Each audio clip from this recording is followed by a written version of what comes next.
Get moving, talking about Nanabozo and his little escapades. Heck yeah. One thing I did want to bring up, if we're streaming and posting the story online, isn't that bad? Why would that be bad? Because we're trying to write a book and sell said book, but we're telling the plot points to it? Yeah, we're telling the plot points to it, but the people who would be interested in watching us talk would also be the ones that would read the book, right? So yeah, like, but we're already giving away like a lot of the things that were going to be happening in the book.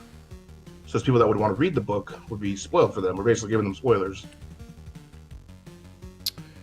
I guess so. I was just kind of thinking that it'd be cool if I was a person being like, oh, I want to watch them writing the book and doing stuff like that. I thought that'd be neat. If you don't want to do that, we could not do live stream stuff. Yeah, well, that was just a concern of mine. So do you think, like, so for you, if you were a future customer of that, you'd want to see that? Because I don't know, for me, I'm like, I don't know, it would be weird, right? Like, for me, I don't know if I'd buy the book. Well, to be fair, I don't think I've seen anyone else do this, right? Like, at all. That's true. So I don't know if I haven't seen anyone do this because it's a bad idea, or if I haven't seen anyone do this because no one's thought to just stream them writing the book to give people like a full access look at what writing a book looks like. So you're right. It is a valid concern to be like people who would be watching us write the book would be disillusioned in the book because they already know what we're talking about and what the plot ideas are. Yeah, because thinking about that last time, like we gave away like the whole point of the book last time. Like that, if you were to watch that and you were trying to read the book, you would know exactly what's gonna happen. Like obviously you don't know the whole stories. That's part of it. You don't know the whole journey yet, but you do know what the end's gonna be. There's no shock for you. Yeah. So that was something I was thinking of. Maybe there's a way we could do this without giving away so much information. Maybe concentrate on certain parts of the story or other things. I think you're right. Watching people do the writing process is kind of cool, especially people who aren't like writers. Yeah, you and me who have never written a book before, maybe some short stories, but like some D&D campaigns, but never like written a book. Yeah, they get to see the, what we're doing, and just see it's kind of normal people. So I do like that aspect of it, but like I said, I was thinking about it the other day, and I'm like, if anybody's to ever watch this, we're fucked. We've already given away the story. We're basically giving away any chance our book would ever be big. Not to say that it will be huge, but if by chance our book ever became huge, we've given it all away. I guess you're right.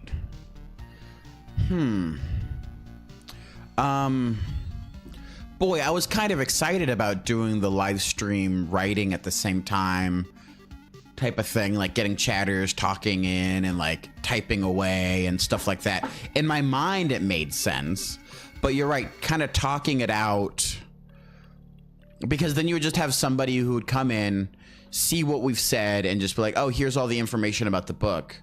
But then again, once the book is published anyways, all you would need is one person to read it and then be like, this is all the stuff about the book. I mean, that's what book reviewers do.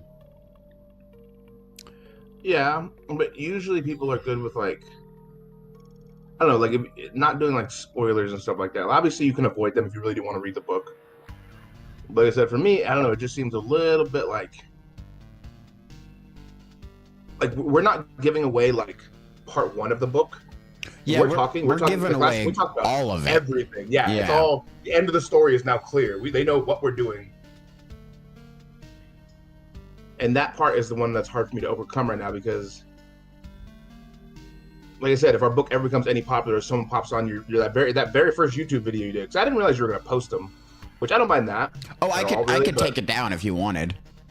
Yeah, well, I was just wondering how you felt about this too. Am I overreacting to this, or is it like a legit concern? I didn't really think of that as a concern at all. That's not something that crossed my mind of someone being like, coming in, seeing it, and then be like, I don't want to read the book then. Because what we're going to be posting here and what's actually going to be written and what's going to be like the final product, all three of those things will be different, right? Like, yeah. I know the general form is going to be kind of the same. Our broad strokes, at least we hope so, is going to be the same. But we've already changed like a bunch of settings. We've changed a bunch of people. And as we continue writing and coming up with, storylines, conflicts, resolutions that we're going to have to be going through, those things I think would be really interesting to watch the process happen. I agree. It's a very interesting thing. We could live stream it, keep everything unpublished until we get like the first book done, and then publish everything. I think that would be cool.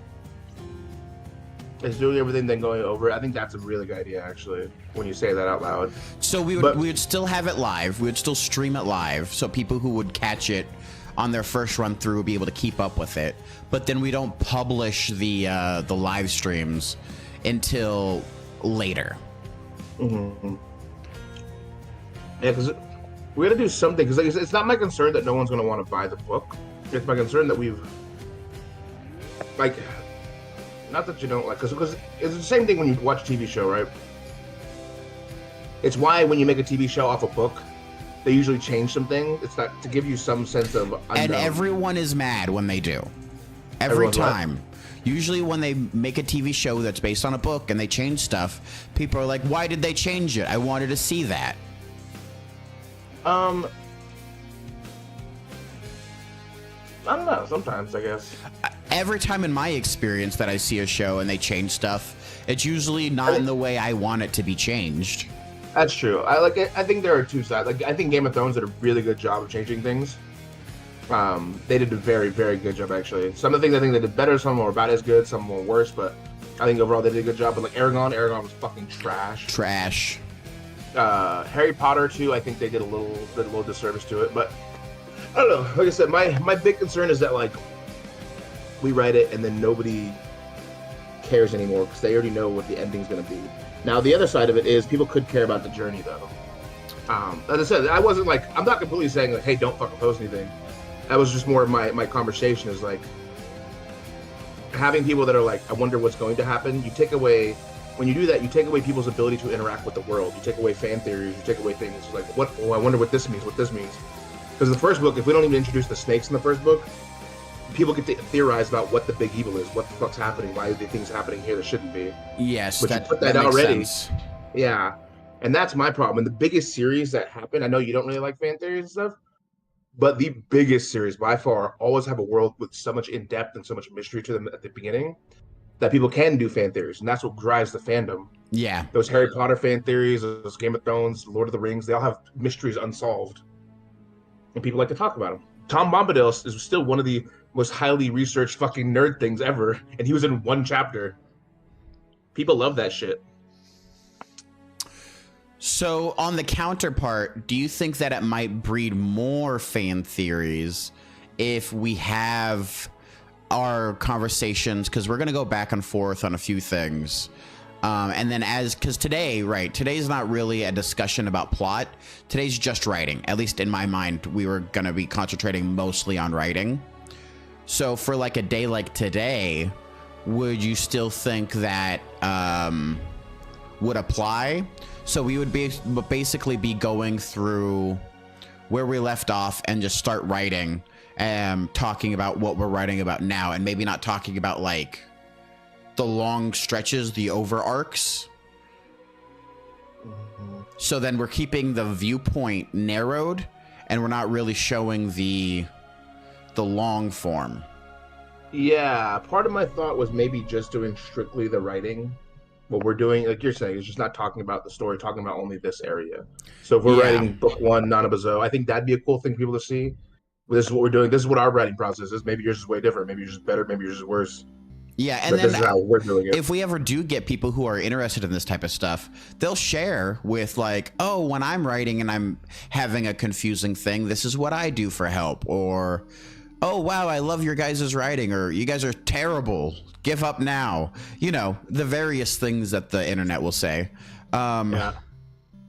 And then I'll say it won't affect me, and then I will go cry. You're like, it doesn't affect me later. I'll die. Just jumping out the bed.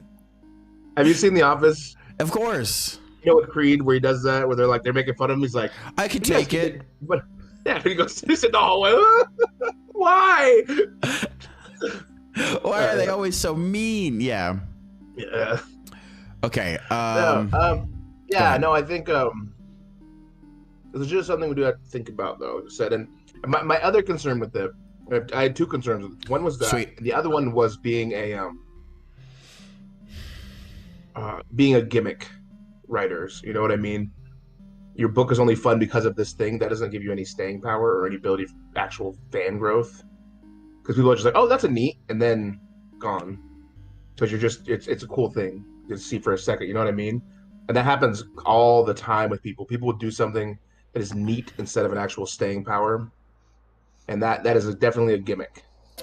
That is another one of my concerns. Gimmickness of it, I agree. It is a gimmick. It's absolutely just an attention hook. That's for sure what the streaming system is. It's just trying to be like, hey, look at me. I think the staying power then would fall on our writing capability, right? It would fall on our ability to craft words and how to engage the audience when they read it. I semi-disagree. Ooh, interesting.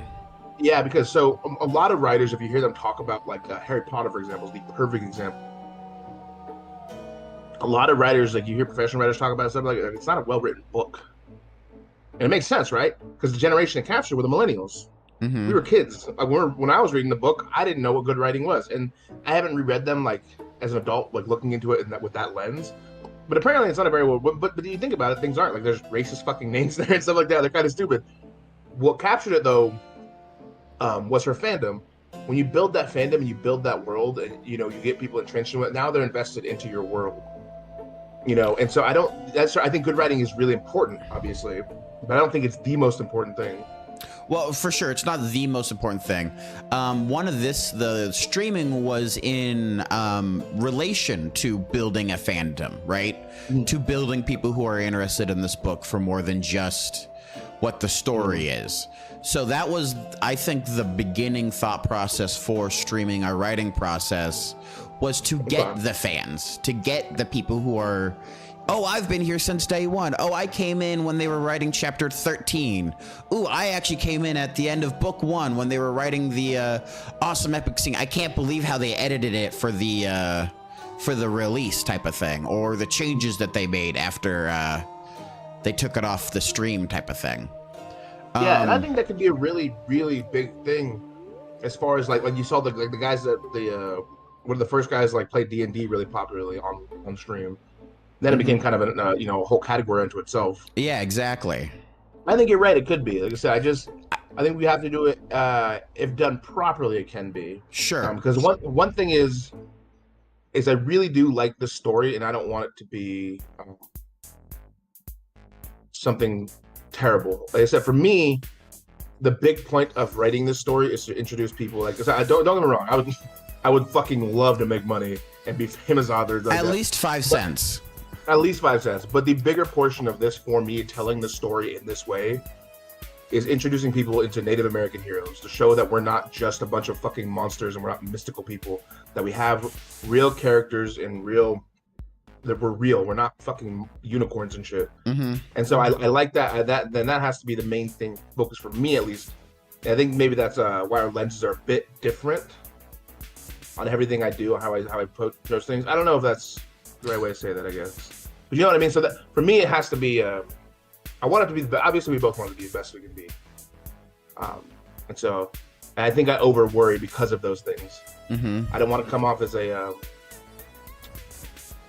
as just like a money grubber type person, you know what I mean? Nothing like that to people ever. I want to come off as like a serious author. This is serious storytelling. We're doing with legit characters that do mean things to people. Yes, no, I fully agree. I think Nanabozo and his brothers, the multiple different storylines we're going to weaving in together, and I think using the book as a stepping stone to be bringing the myths, legends, interactions, and the storylines of the native people of America is extremely important. And yeah, I'm not trying to put like a spotlight on it, like, oh, look at the unicorn or look at the magical system that's happening or whatever, but more along the lines of, we're going on a journey. Would you like to join us? Right? Yeah.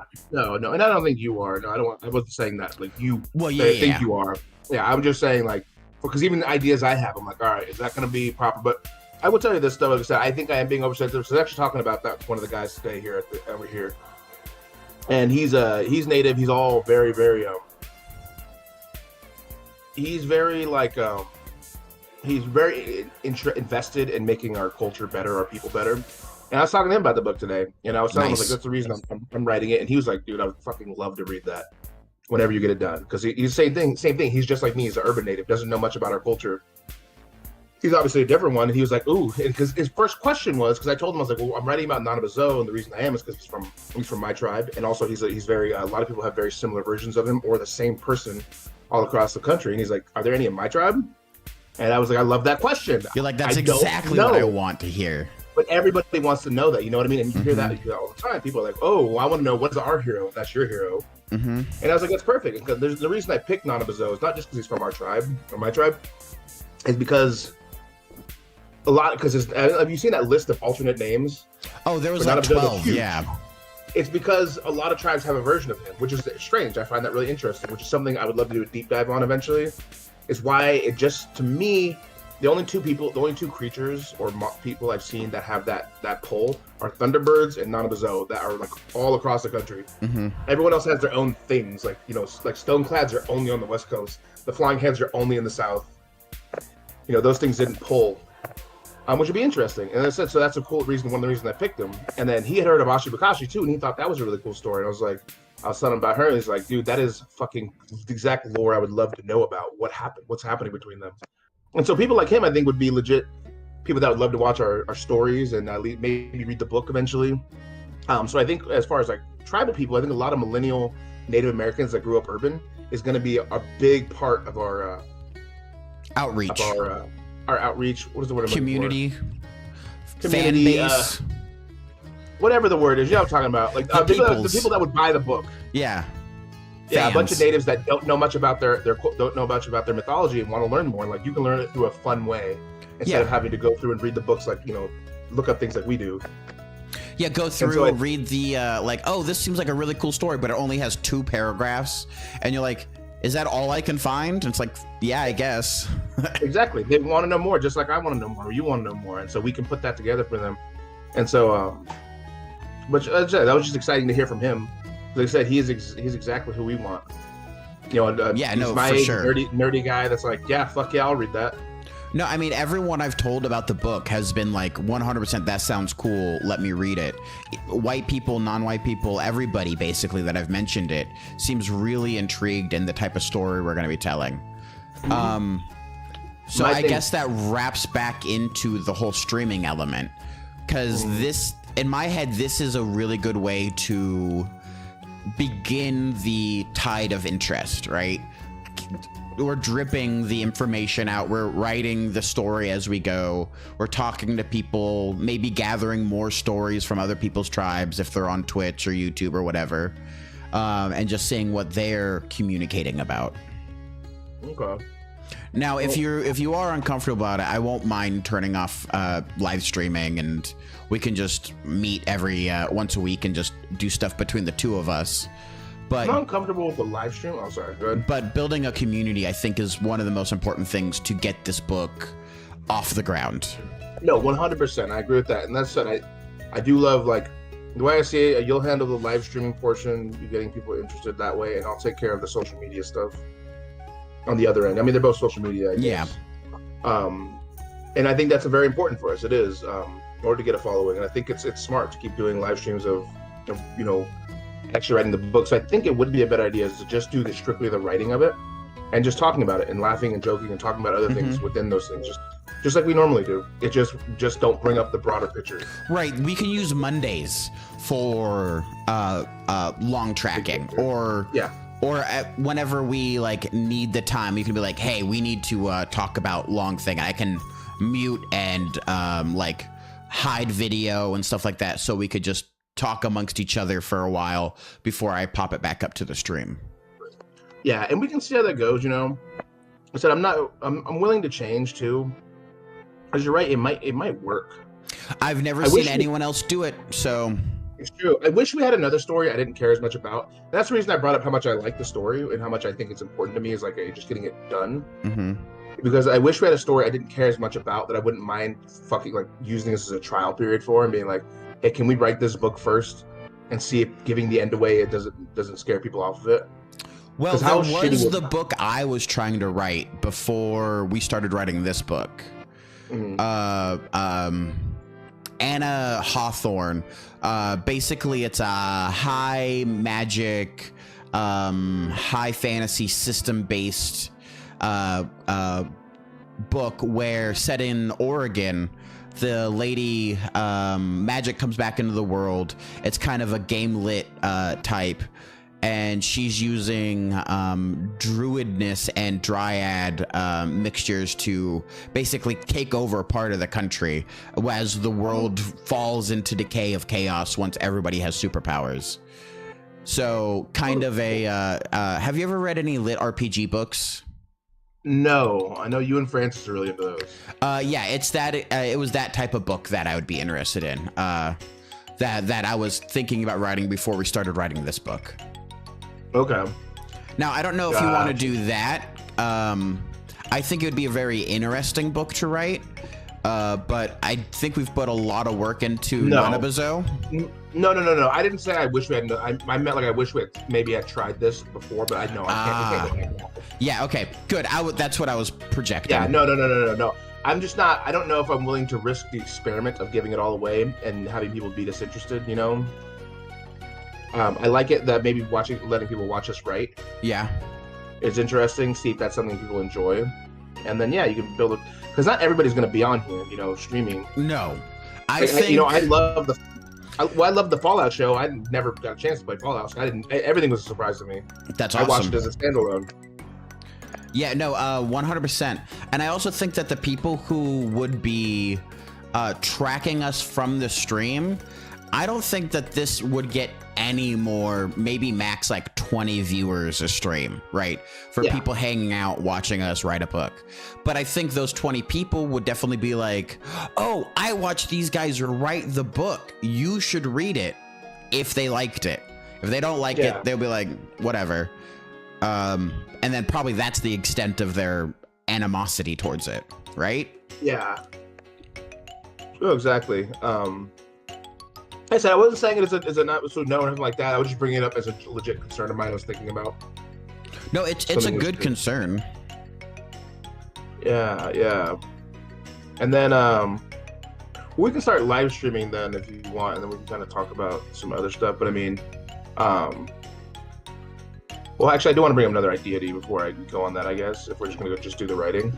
Sure, yeah, go for it.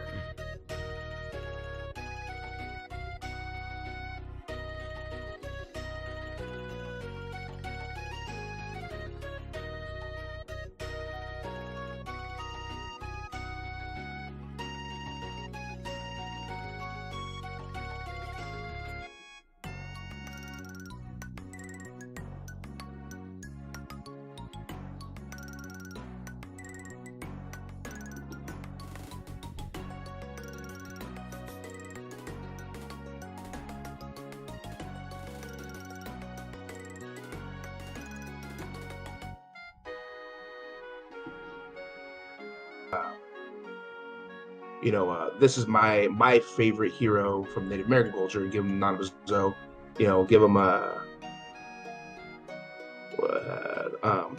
and bring up other stuff people can do. I'm like, we're more than stupid, people that are, the savages that need to be helped by white folks. Absolutely, we have giants, we have witches that control the weather, and we have people that transform into stuff. We have lords of the underworld. And I think saying stuff like that will hopefully get people that would watch a video like that into more, be like, okay, well, if you do have giants and stuff, what do you mean? I want to hear, what type of giants? Yeah. Exactly. What do your giants do? How are they different from the European giants? Yeah. Exactly. And as a matter of fact, the giant is married to the storm goddess that controls the weather. To me, that'd be a very interesting story. I'm like, well, go on. Yeah. I'd be like, is the storm person big as well? Or are we talking like, how's that working? Yeah, exactly. Yes, and then once I tell these, I want to shift into more of a about how heroes and monsters can tell you a bunch about culture, like we were talking about before. Is here, basically how art reflects life. Today, our heroes and stuff aren't. We don't perceive them as real. We know they're fake, but it's the same thing, you know, as these guys. So why did they, and then kind of go into the differences between like, all right, so Captain America was a wartime hero for America, at least his version in the 1940s. He was punching Hitler. Yes. Little kids liked our military guy, but little kids for Native American culture during their time liked the trickster, the guy he didn't actually do any harm. He was helpful. So it's such a you can kind of go into a deep like what that means culturally for people and kind of try to go into a little bit of the psychology of it and what you think it means and how important those guys are. And so I think it'd be cool to go down and maybe do like a lot of comparative statements, and then maybe even go into some other cultures, because I'm also Mexican, so I can go into a little bit more Aztec culture and stuff like that. Going to those. Aztec has a lot of cool stuff. Yeah, and just explore some heroes that other people might not know, and then eventually do some videos like, hey, if I was building my native or my America's super or Avengers team, this is who I would pick and why. Putting their team together, you know what I mean? Oh yeah, and people will be like, "Ooh, that's cool." Yeah, no, people love stuff like that. Yeah, this is my leader. This is my, and because it is cool. Like I said, you tell people about these stories, and they immediately are like, dude, I didn't know that. I'm like, yeah, nobody does, but it's fucking cool, right? They build the lore builds on itself. It's part of history that's slowly being forgotten unless other people can carry on the torch, right? And that was the other thing today. I feel more comfortable about us doing these stories and not being worried. Because I was talking to the guy Jacob today. That was the guy I was telling you that said he really liked the stories. Him and his mom were there, and I was both talking to them both about it. And they felt the same way that I do. Like, I was like, I worry that our culture is going to die if we don't retell these stories. And he's like, I feel the same way. He goes, because he put on a Native American fashion show. And the reason he did it is because he wanted to have a lot of Native American styles come out into our fashion.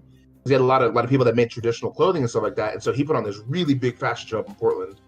Because he's like a fashion designer and a model and shit. Awesome. Yeah, and so a lot of people were like, "Hey, well, you maybe shouldn't do that." Like a lot of our beadwork and medallions, stuff like that. People have like fancy, cool things in them, instead of having the traditional eagles and whatever, symbols. And he was like, "If we can't do this, it's ours too. It's not just yours. Just because we didn't grow up on the reservation, it's our culture too. And if we don't do this, it dies. It's already dying. Yeah. And there's so many stories that have already been forgotten. There's so many fashions that's been forgotten. And if we don't urbanize it." And make it all not so special to us, and we'll lose it. It's happening with recipes. It's happening with our art. It's happening with all of our stuff. Our culture is dying because we refuse to share it. And it's like, well, it needs to be shared. And so I'm being a little more comfortable with it because I know at least some people will be on our side of being like, yeah, I'm glad you shared it. Some people will be pissed. Of course. I mean, that's with breathing. Some people are happy you are breathing. Some people are furious. So, yeah I think... I think as long as we go into it with the right intentions, go into it with the honesty and understanding that we might be making mistakes, but along the way, our main objective is to bring a light to something that is slowly slipping away, and to carry on those flames for generations, right? Like the book will outlive us forever. Yeah. We only have 80 to 100 years on life, so if we can't continue by telling these stories. Well, that was my thinking. Is Thor wouldn't be? I don't think Thor would still be alive. The Greek mythology wouldn't be if it wasn't so cool and brought into culture again and again and again and again. They brought it into Western culture. It's been carried around, thrown up, shown. Yeah. Glooskap, Ashibakashi, Nanabozo. These names are dying because not even other natives know their names anymore. They're going. Once the last person says its name, it's gone. Yeah. Once it loses memory, it's gone forever. Yeah, and if it changes a little bit, hey, it changes a little bit, but at least it's still there. And so, you mean the trickster changing a little bit? What a surprise. Yeah, and so I think that'll be like I said, to me that made it like better for me at least, because like I said, it was people like the stories, people want to hear more about them, people are interested. So we do have at least a little bit of it. We'll have some sort of a fan base if we can project it correctly.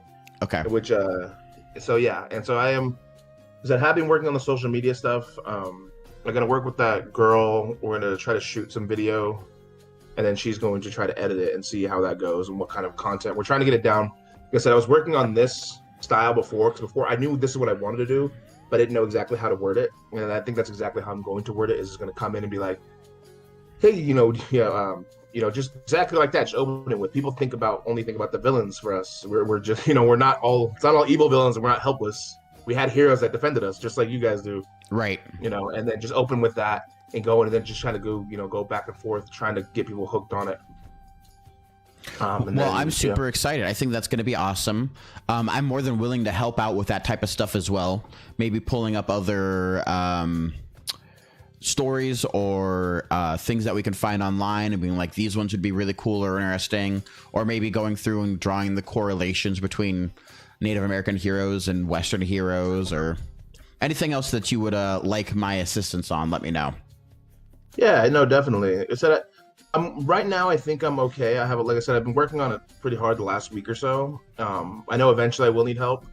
Right now, I'm just trying to get everything down and being like, all right, this is what I got to do. This is the way. And then, I was talking, the woman I was talking to said, we'll shoot a few, we'll edit a few, we'll post a few, and then you might come back and be like, everyone hates this.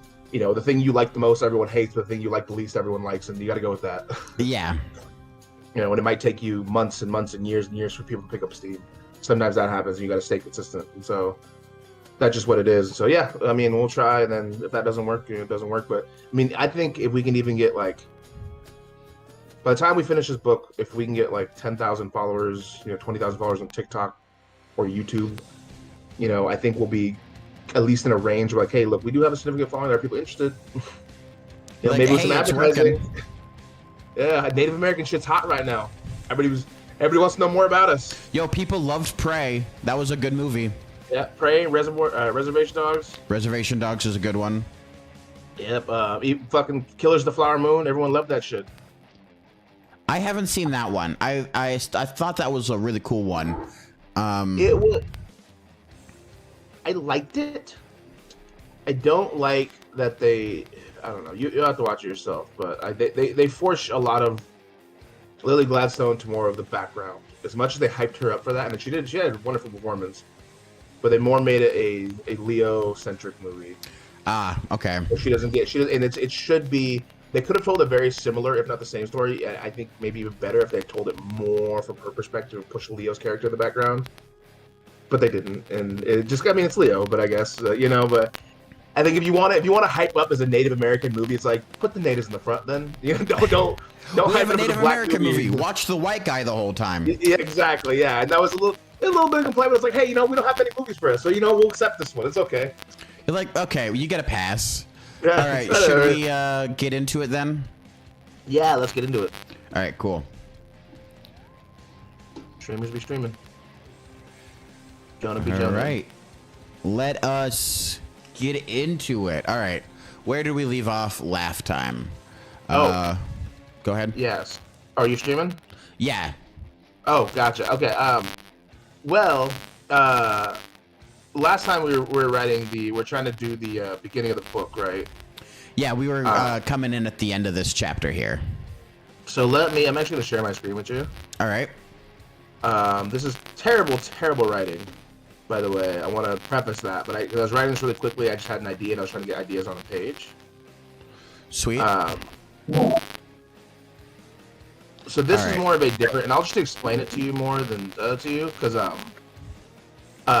basically what I was thinking is we can start differently if we're trying to put the urgency of food, because I know we talked about before is that the village itself, the whole area, the tribe itself is kind of running out of food, and that's kind of the catalyst for this whole what's happening. Yeah. And so Nana and his brothers, more than waiting for their grandmother to actually tell them, hey, you can go or not, is I picture them all as these 16-year-olds are like, we gotta go, and she's gonna need to, it's like, for them, they've already been like, look, we need to go eat, we need to go get food. She knows it, we know it, everyone knows it, and so at this time, everybody's starting to starve. They know they have stairs out there, but the people have already started disappearing, and that's part of why they don't want to go.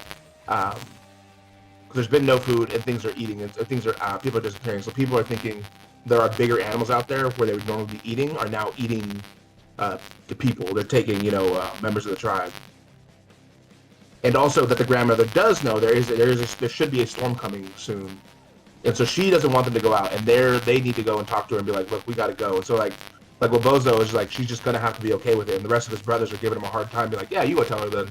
Go tell her just be okay with we're gonna go. And but they all know they need to. She's gonna have to accept that. Okay. You know what I mean? Try to tussle.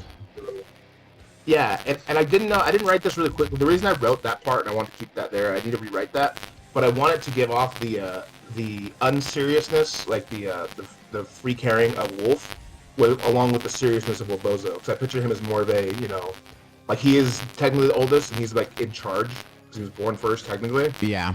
And he kind of gives off that, older brother vibe, and Wolf kind of gives off the second brother, where he's like, he's not really scared of Bozo's, whatever, being oldest, but he's also a silly dude, so he's trying to rub his, fuck with his hair, and he like leans away from him instead of playing with him. I like it. So do you want to rewrite the whole beginning part that we've written already then? For the wigwam and them trying to get out of the house and going on the hunting trip? I wrote this as it was an idea that came to me. I was going to more see your opinion on it. Okay. I'm reading it. So basically the main change is instead of them being trapped in the house with it snowing, they're already outside of the house, and then they're trying to go get their grandma and being like, hey, we got to leave, right? Yes. Instead of being inside the house saying, hey, we can finally leave. Let us go. They know they're trying to be funny and happy-go-lucky about it, but there's definitely a tension at not only their home, but within the tribe. Because people are starting to lose, like, they're not going hungry yet, but people are like, we need to start rationing food right now. There's less. Well, I think what it is they're already rationing their food, and they're looking at their rations, going, "How do we ration more than what we've rationed?" Exactly. Yes, I want to give that vibe. Like I said, Wolf is still trying to keep it funny. Him and Nanabozo. I hadn't written a line for Flint yet, but I wanted him to be more of like a obvious, like he's the nervousness that everyone's feeling. The way he speaks, he's like, guys, like, you know what I mean? Like we need to, we're gonna start talking about things that are real, and the rest of them are trying to be. Has anyone else from this tribe gone missing yet?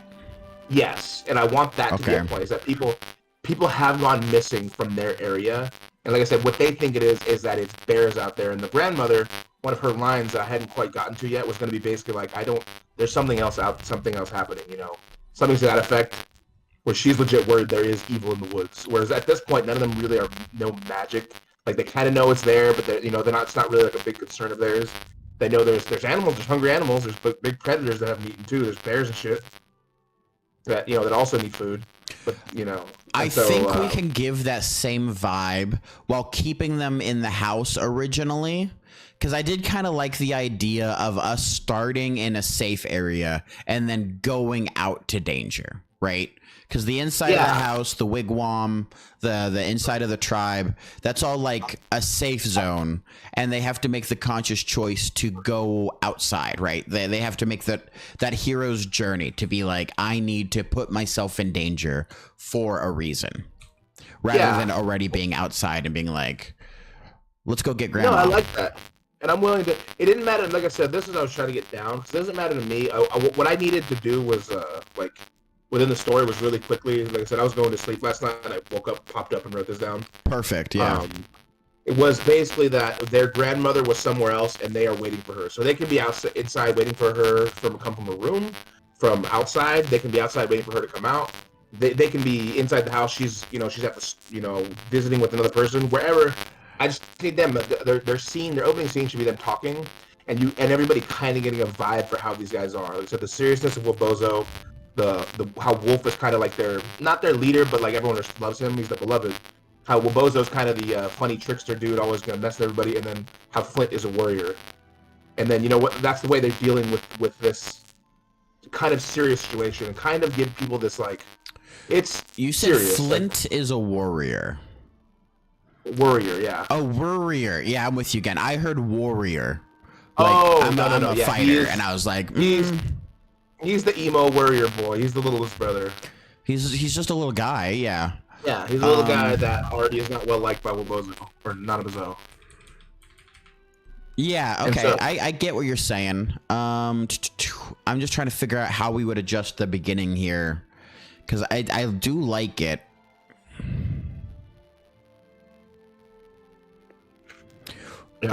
Staring at the head cover.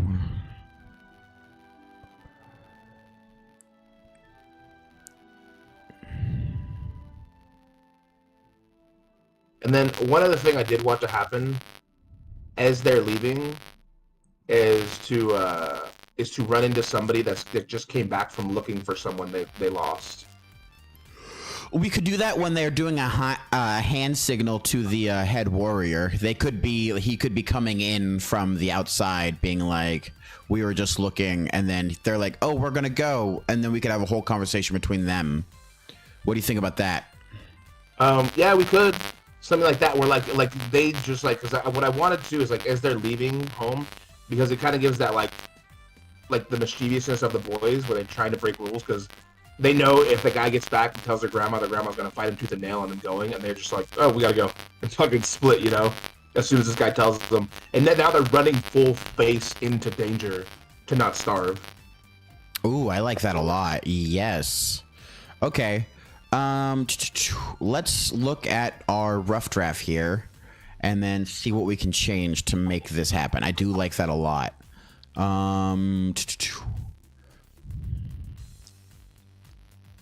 I can.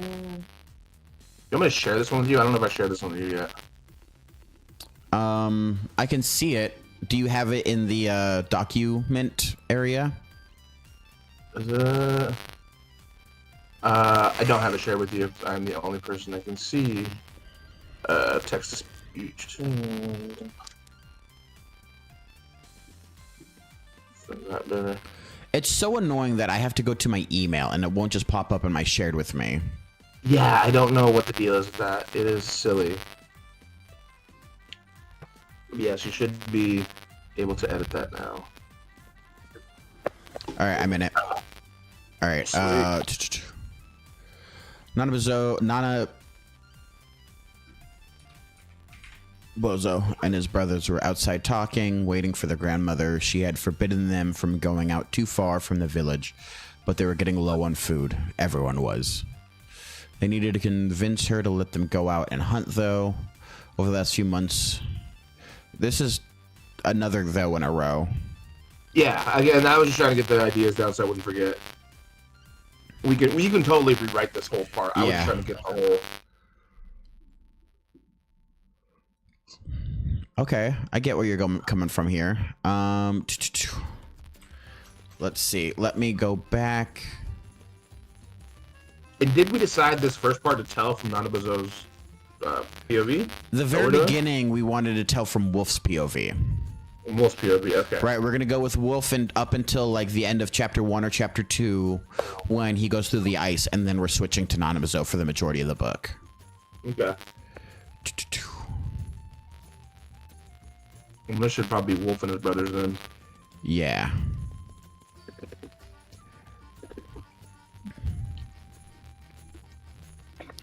All right, let's.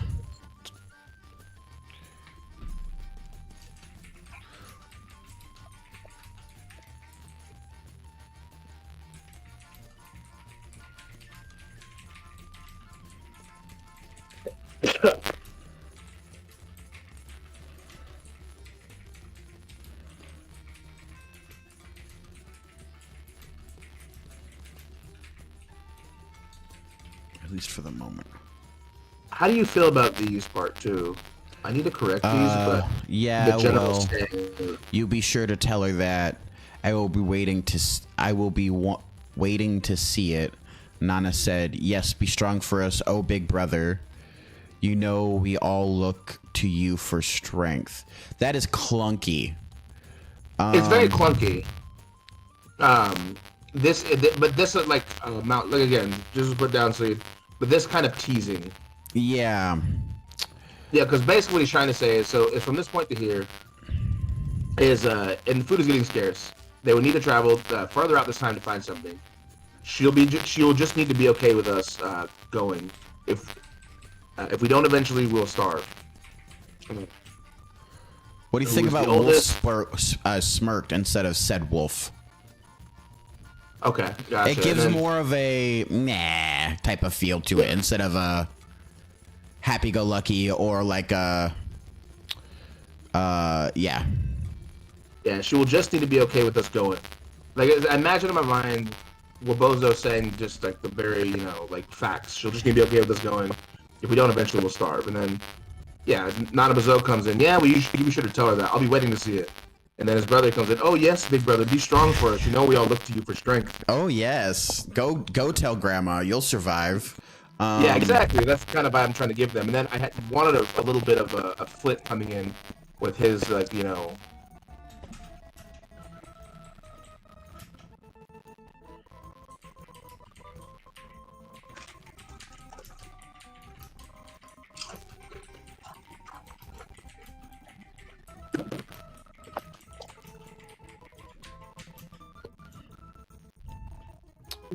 Um,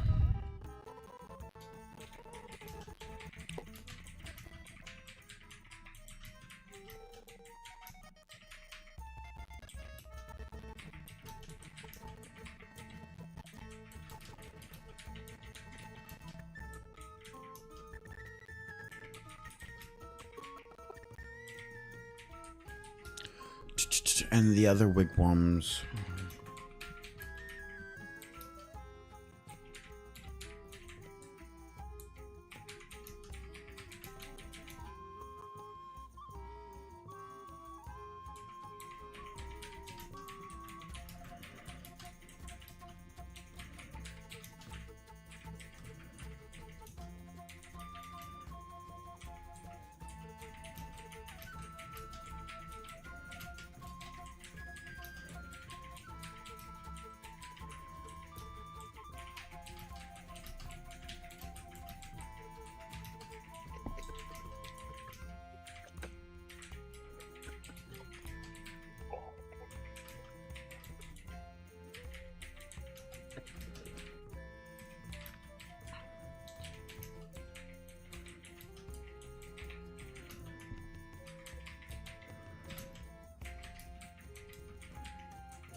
Um,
um,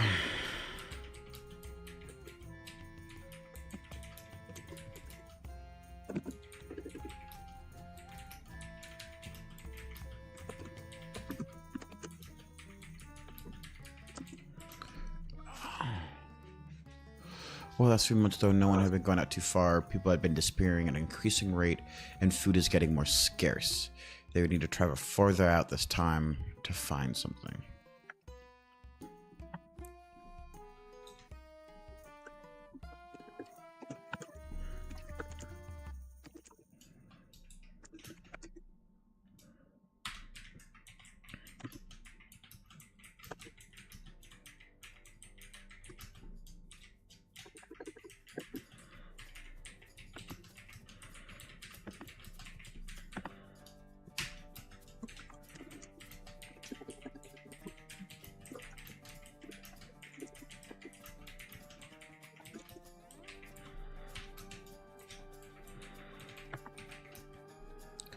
Nanabozo.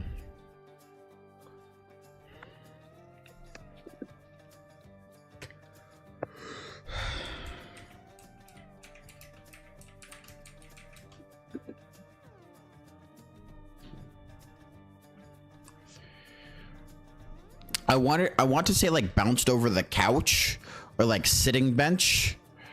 Yep. Over the last few months, the game area had gotten lower than before. So the talking of the Western Woods had increased. School spoke. When Grandma get back to it, when they need to have a plan ready. Leaning into the brothers, gather around and have an idea. Nanabozo bounced over the sitting bench.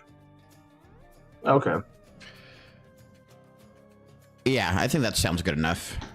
Yeah.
Oh, thank you. Nice book.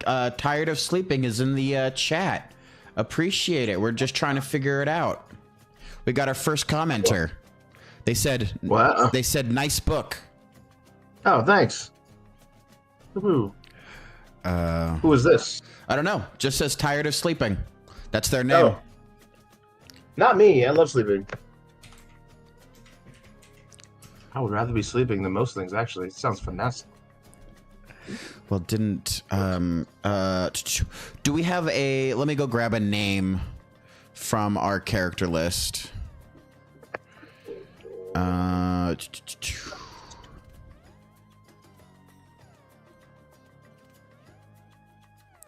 Who should it be going missing? Missing? Yeah, I wanted a name for whoever was missing. Órale.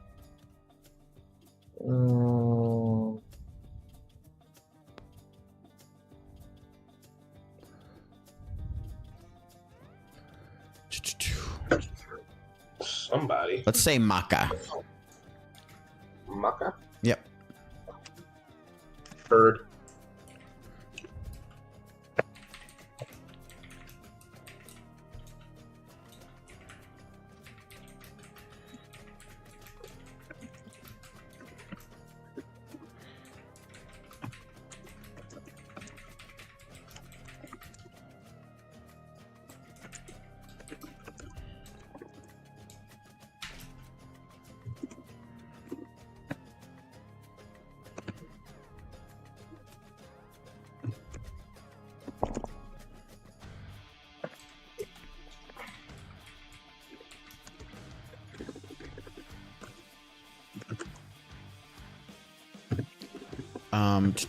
Flint.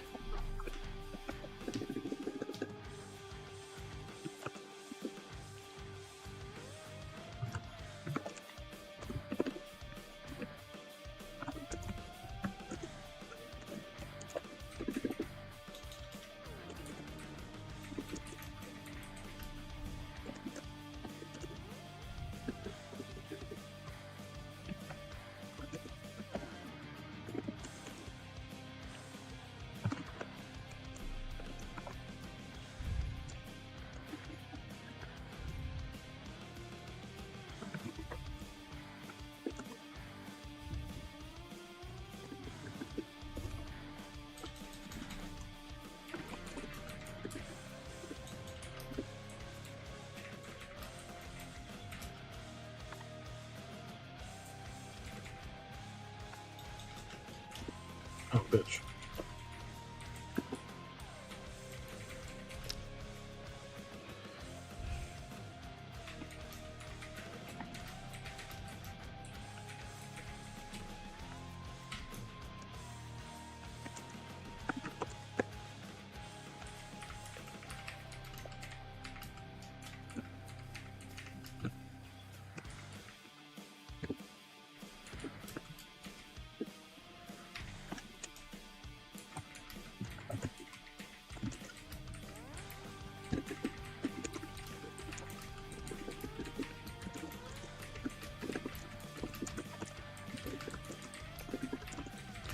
Sure they will.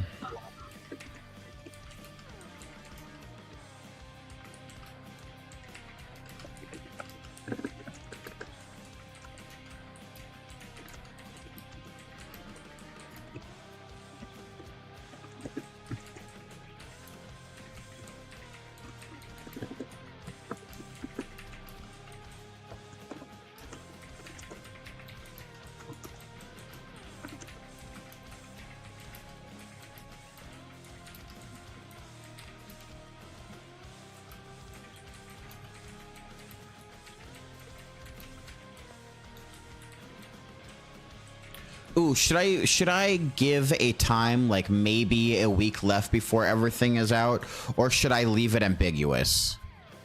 I think ambiguous is good. Okay. At least for me. What do you feel?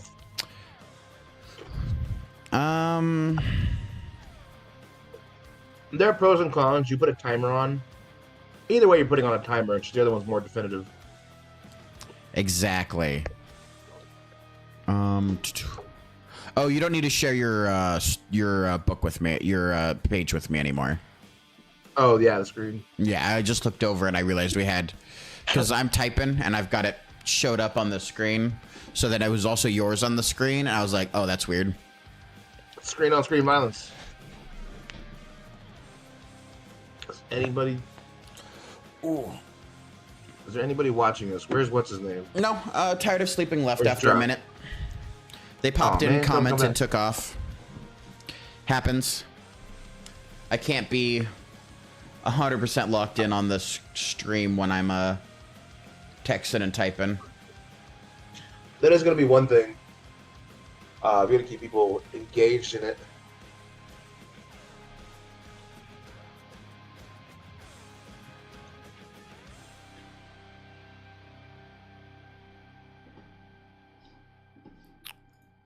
I think it'll do it by itself. The typings. Uh-huh. Okay, so let's stop, if you don't mind, and see kind of where we are. Sure. What do you got cooking down here? So I'm still kind of in the intro part of that scene, like your first 2 or 3 sentences. Okay. Basically, I'm introducing Wolf and the 3 other brothers, talking about meat. It's meat. Sorry, I'm trying to communicate while I'm fixing things at the same time. My brain is stopping. Okay.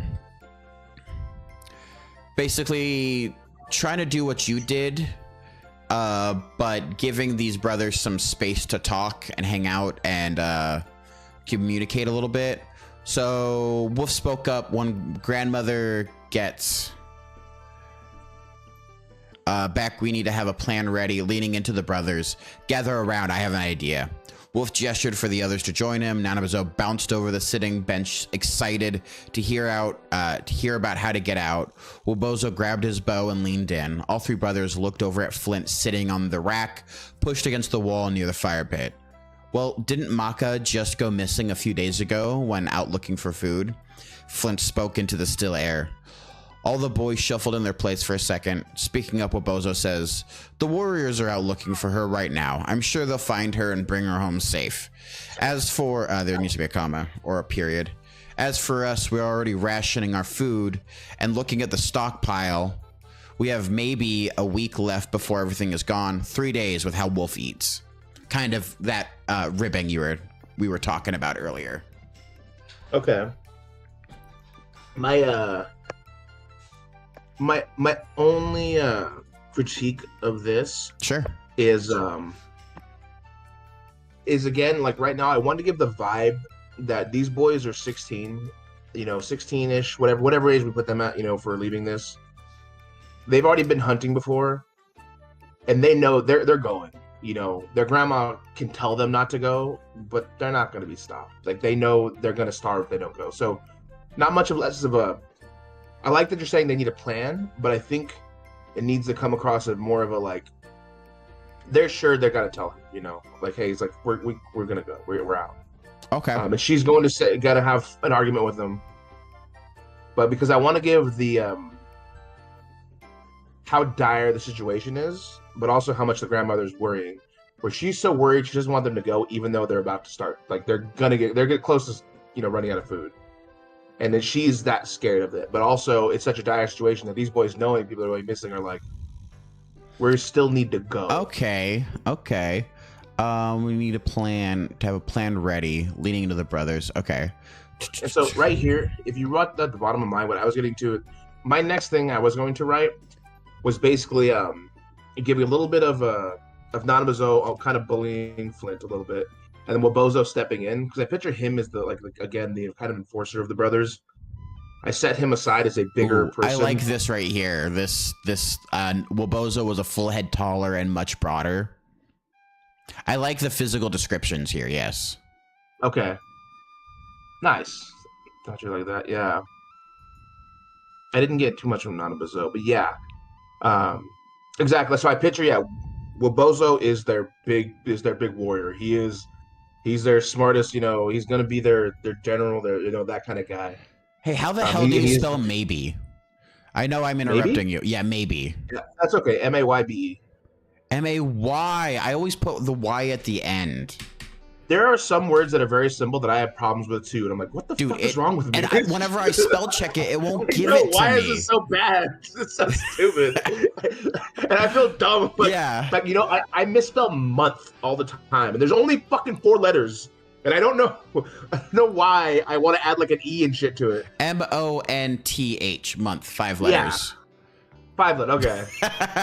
M-O-N-T. 5 letters. Yeah. Fuck, I was misspelling it wrong in my head. Either way, I don't know why. I always put like an E somewhere in there, and I'm like, this doesn't fucking, why am I not spelling this right? No, perfect. Okay, I like it. I was just about to get into the more serious aspect of Wolf being like, no, we're going. Yeah, go ahead. Okay, gotcha. So how I wanted to present the seriousness of the situation is kind of through the eyes of Flint. So Wolf, because we're through the eyes of Wolf right now, right?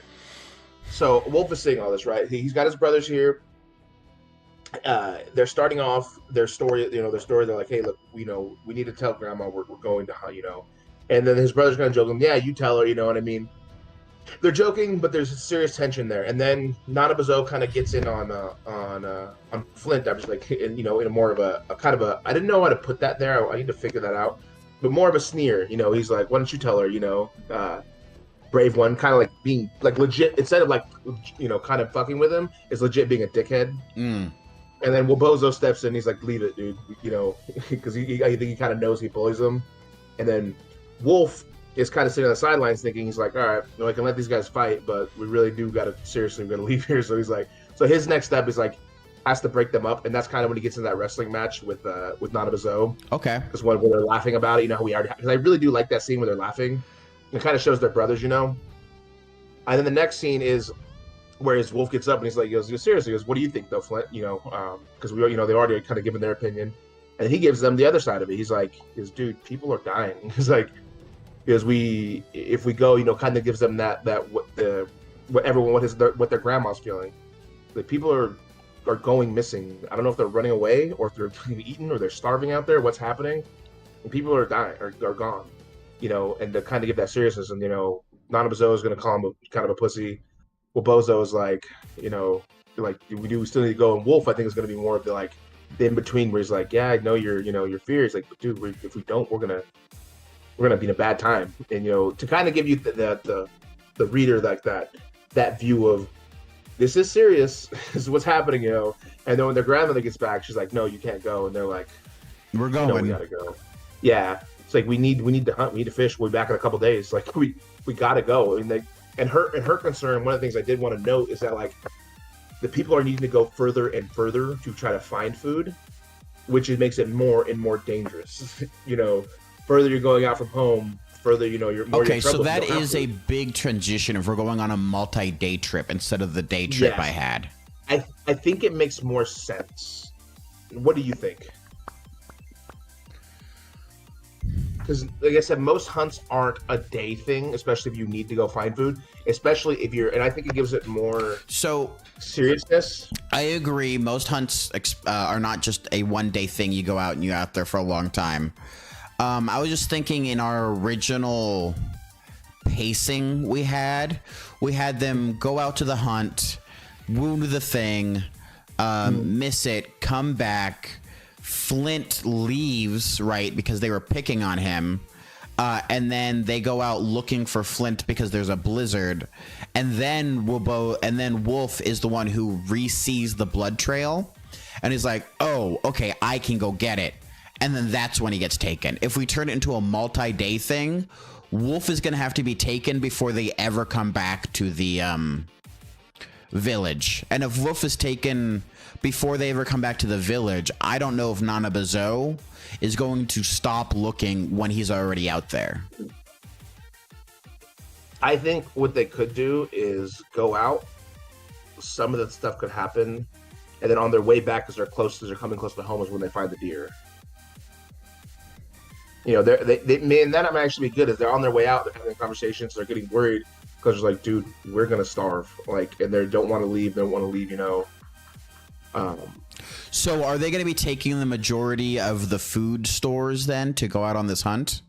Because they need to take food with them. Yeah, they'll be taking something. Yeah. Yeah. So you're right. So okay, let's go back to that timeline then of what happened. So they find the deer. Deer gets shot. Mm-hmm. Deer runs off. They see the blizzard coming in. At least in the original pacing, they go, "We need to go back." They kind of book their way back, right? Because it was only like 2 hours from the village to where the beginning of the lake is. They go back. Nanabozo is just picking on Flint the whole time. They eventually get back. Nanabozo continued to pick on Flint in the wigwam. Flint leaves, runs away. The grandmother is like, you need to go get him, bring him back in before he dies. Okay, I have an idea. How about this? They go out thinking they're going to go out for a multiple day hunt. They get, 4 or 5 hours or whatever it is away from home, and they run into the deer. And then when they run into that deer, the storm comes out of nowhere, and that's where it will change. Because I like the idea of them having to go out far, and that's part of the reason she doesn't want them to go, because they need to go really far from home to try to find food now. Okay. And we could do that, and then we could change it narratively. It'd just be, So what I'm hearing is that we're gonna rewrite this whole beginning part, which isn't too much. It's only like 4 pages, so it's not too bad. I mean, a lot of it's the same. The ideas. So the hunt is the same. Yeah. The telling of the grandmother they got to go is the same. It's just kind of a little bit different. Same, but different. I get it. Yeah. I'm just trying to see when a good insert part would be. Okay. No, I think we can do this. No problem. I also do love seeing our differences in writing styles. Because I have a whole area before I get to any communication, and the first time you have people talking is right here within your third sentence. Immediately. Yeah, I'm all pretext, then words. Yeah, I know. I am a rush to it. I'm like, boring. Let's get to it. And I'm like, no, let's paint the picture. Let's see what they're talking about. Nope. That's fucking that's. Scenes. We don't need scenes. We need fucking dialogue immediately. Hey, fuck you, no, fuck you, and then he stabbed him.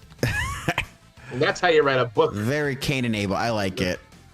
Yep. Where were they? I don't know. Somewhere. He got stabbed. That's the point. All right. Leave it, Nana, or what, big man, Wabozo? Nanabozo laughed. Leave it, Nana, or what, big man? Wabozo was a full head. Your tags are off here. You're not tagging your communication correctly. Okay, that's possible.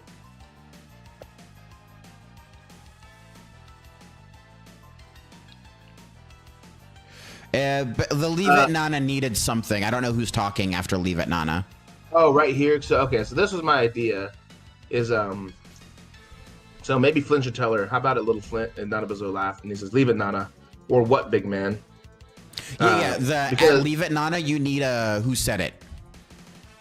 I was thinking because here we'll figure out after they're reading it, because like so right here, if you keep reading. Leave it, Nana, or what, big man? Wabozo was a much taller and broader, but Nanabozo was picture. So it tells me right there who it is. You need it after the quotations. Trust me. I got immediately lost when it was Leave It, Nana, or what, big man? Wabozo. I didn't know who was talking. Okay. Leave it, Nana. Wabozo interjected, or what, big man? Wabozo was a. Or what, big man? Nanabozo responded. Wabozo was a full head taller. You need the tags every time. It's extremely important. Yeah. So there is one thing I was reading about it. Storytelling is if you always have to tag who's talking, your conversations aren't good. Which sucks. Oh, when I was in my creative writing classes, they said you need to tag who's talking basically every time because people will absolutely get lost. Especially, and if it's only 2 people, sure, but we have 4 people here. Human-based people, when they're just reading it, they're not going to pick up on those extremely fast. People need the tags. Okay, so we can do right here. Leave it, Nana. Wabozo was a full head taller than and much broader than Nanabozo. Do you think putting it there? More along the lines of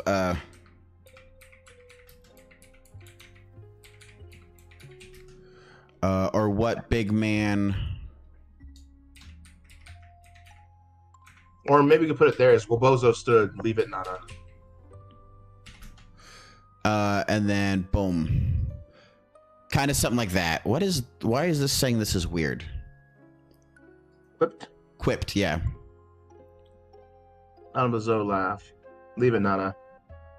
Wabozo interjected. Or what, big man? Nanabozo quipped. Well, Wabozo was a full head taller and much broader, but Nanabozo... I do want to give him some descriptors right here, though, along with his craftiness, because I want people to give the idea, because that's how I think Nanabozo is going to fight. He's being very crafty and movie and squirmy and like transformy. Should we make him small or just like regular sized?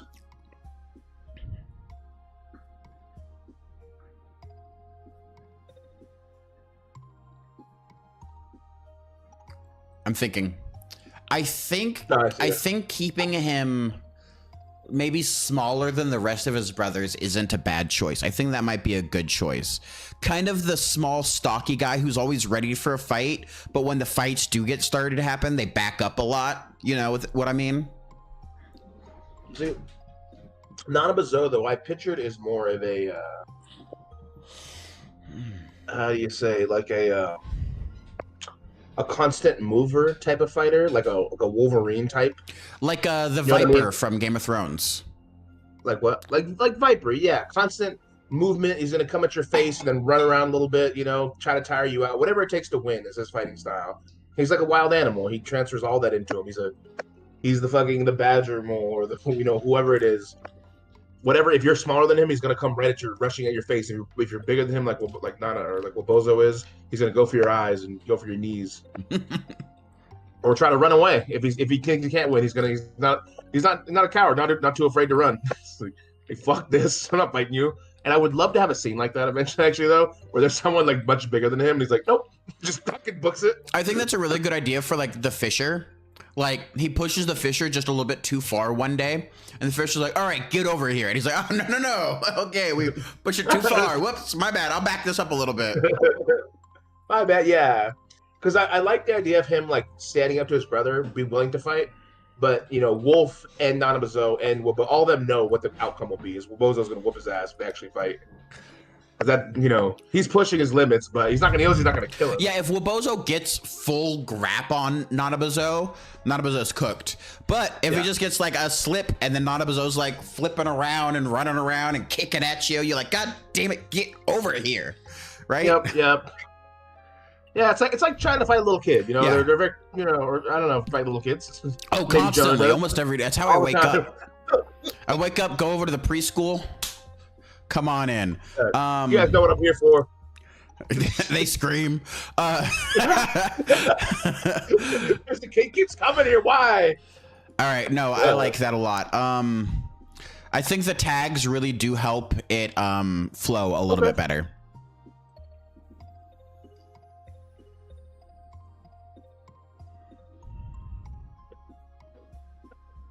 Yeah.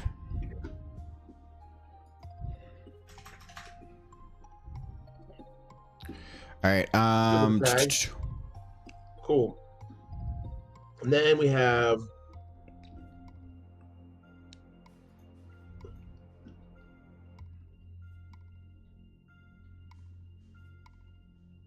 who was talking? And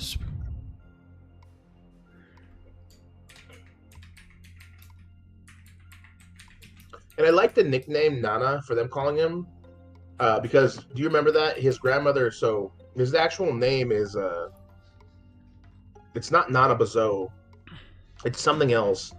But in one of the stories, his grandmother calls him Nanabozo because it's like my little something. Oh, I didn't know that. Yeah. Oh, really? I think you told me, but I had forgotten it. Okay, yeah. So Nana means little or something like that. It's like my lovely or something like that. And then his name Bozo. So I like them maybe calling him Nana.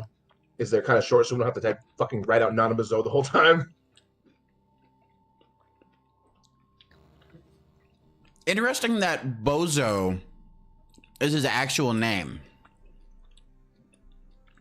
Yeah, I don't remember what it means. Bozo. Because it's so much like, oh, he's a real bozo, like an idiot, right? Bozo. Like a fool. I don't think that's what it means in this terms. Well, maybe not in this sense, but like the word bozo in common vernacular is fool. Oh, yeah.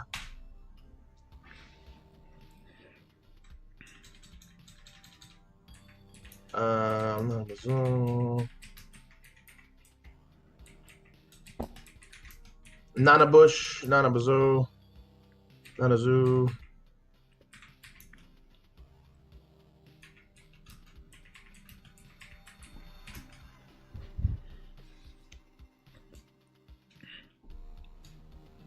He's also been called Whiskey Jack.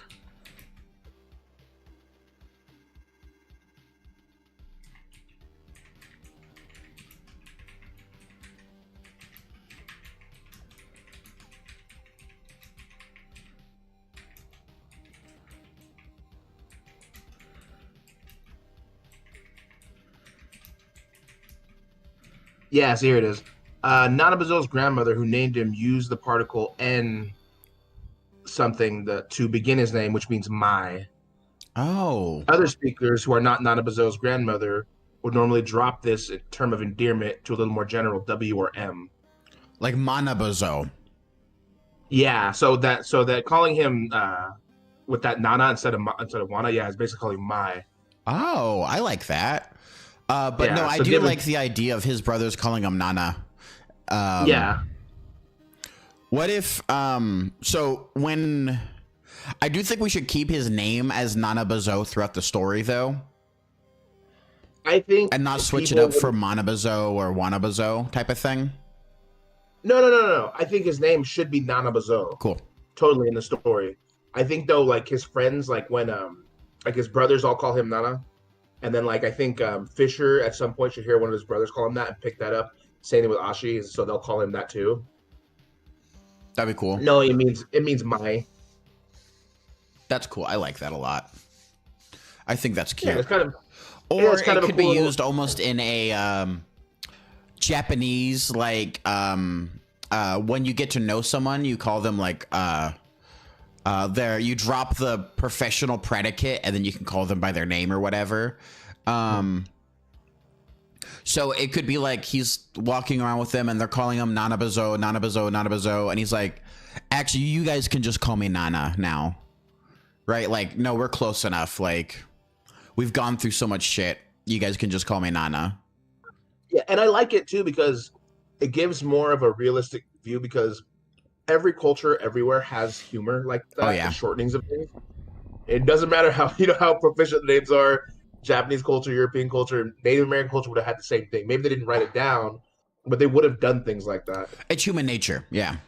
Yeah, and so I think that's cool. That it's another thing to really give depth to the story of these guys instead of switching out the whole Nanabozo is calling him Nana. Nana. And it's also just a catchy little name. That's much easier to wouldn't say. it be wild, right? Wouldn't it be crazy if in like 10 years, Nana became a boy's name due to the book, That would be awesome. right? Because That would that's be something that amazing. could happen. People name people after books. Like, imagine how many Arias are out there now for Game of That's Thrones true. or Sansas or whatever. That would be the best thing. That'd be better than all the money. Yeah, adding in a new All the name to money. the lexicon. That'd Yeah. be freaking neat. You know what's crazy? Do you know who Jalen Rose is? So Jalen Rose, they theorize, is the original Jalen. He's a basketball player. He was part of the Fab Five that played for the University of Michigan. His mom named him Jalen because of two of his uncles that basically helped raise him. I think his dad wasn't there, something in the picture, but two of his uncles helped raise him. And one was named Jason, and the other one was named, I can't remember what it was, but it was something that Aiden or something like that, or Adrian or maybe something like that. But so she named him Jalen. At the time, no one had knew the name. It is now the most popular name in the NBA. There are more Jalens than anything else in the NBA. really. And so they're all named after. At least it comes in part from this Jalen Rose, who he was a decent NBA player. He That's was a really big college player. amazing. Yeah, I know. There's no recorded Jalens before him. It's really which would be great. Yeah, you're like, I got so popular. Now I've created all the Jalens. You're welcome. Okay. Where are we? I'm gonna run and go pee real quick. I'll be right back. Have fun peeing. Thank you. I will. You want me to go for you?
Don't go breaking my heart.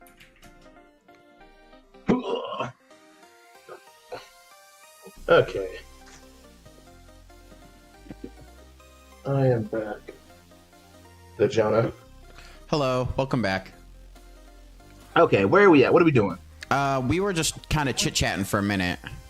Okay. I like that. I love chit chatting too. I think I'm about to write in the part where so Flint just joined their circle. You're right, Wolf. We do need to get food, but grandmother would dig her heels in if she thinks it's too dangerous. Looking around Nanabozo, I think this is where they kind of come up with their plan. Like, this is how we talk to grandmother to get, to go. Because I don't know if I like it if they're just like, we're going and you can't stop us. I think that there's more just base respect for grandmother at this point, right? And they are young adults, but they're not full adults, right? Yes, I didn't mean like we're going and there's nothing you can do. I mean more of a like they know they have to go. There's no choice. And she's going to have to accept it. So they're like, we need to tell her, it's like with or without permission, they're gonna go. But they want to get her permission. Right. Let her know like we're going. We're not just gonna run away and sneak out. It's hard to display that, I guess. Yeah, that's what I'm trying to do right now. Looking around Nanabozo.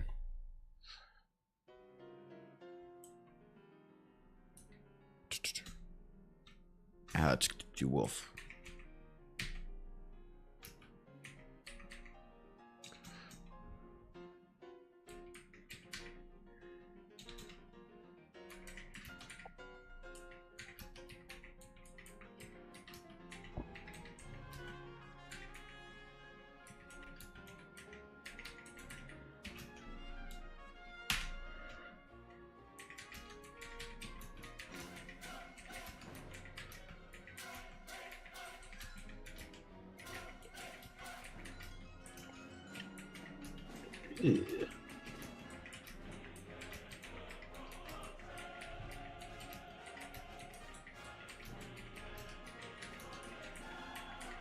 Don't go breaking my heart. I wouldn't sure.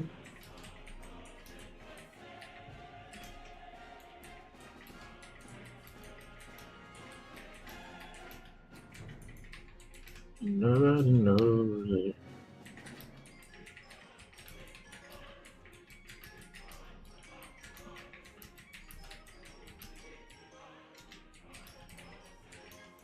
Okay.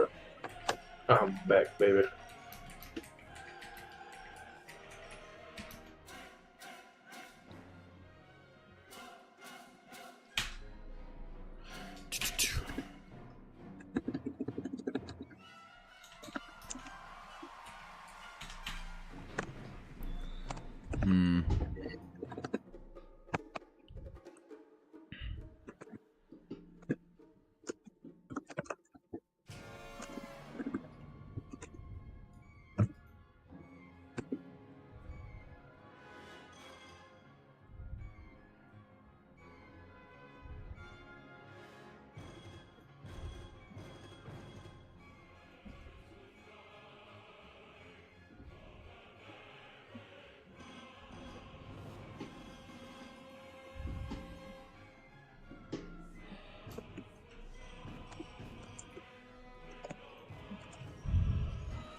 Now the snow's letting up. We should make it to them and come back within a few hours. So wait, we never confirmed. Is this a multi-day trip or is this a one-day trip? It's a planned multi-day trip that turns into a one-day trip. Sweet. Okay. They find the deer that they're like 4 or 5 hours in. And that's how they're able to run back home and try to do all that stuff. Which also would explain why they're so fearful when they got to go find Flint. People have been disappearing. Yeah. To,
I don't like that very much. What? What I just wrote. Oh, okay.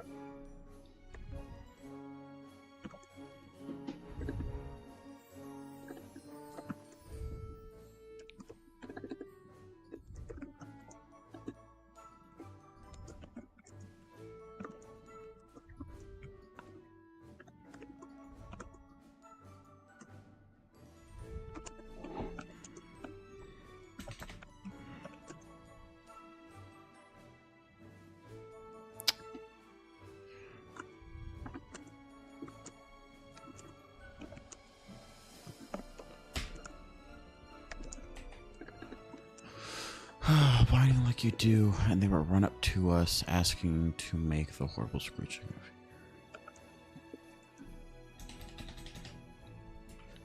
Okay. How do you feel about this descriptor? If you got a second, I don't want to bother you if you're in the middle of a thought. Just finished it actually. Let me. All right, I'm back. Okay.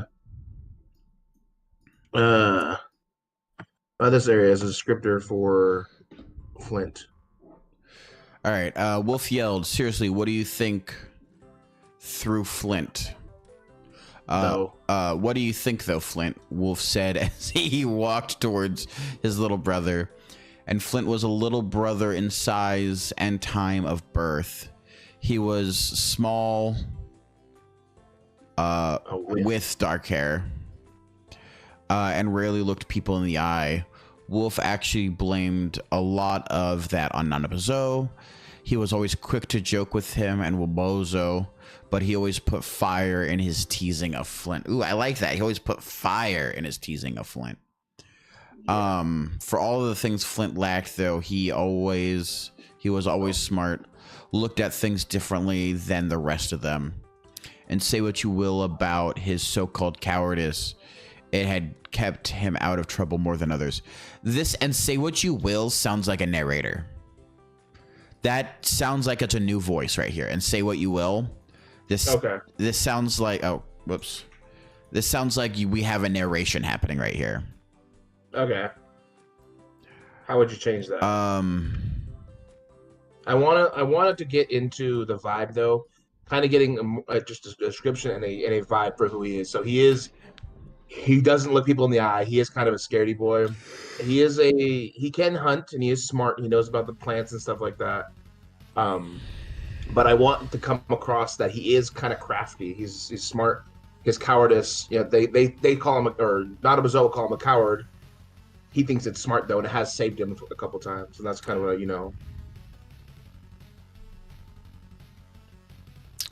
And how do you feel on top of that? How do you feel about that description of him?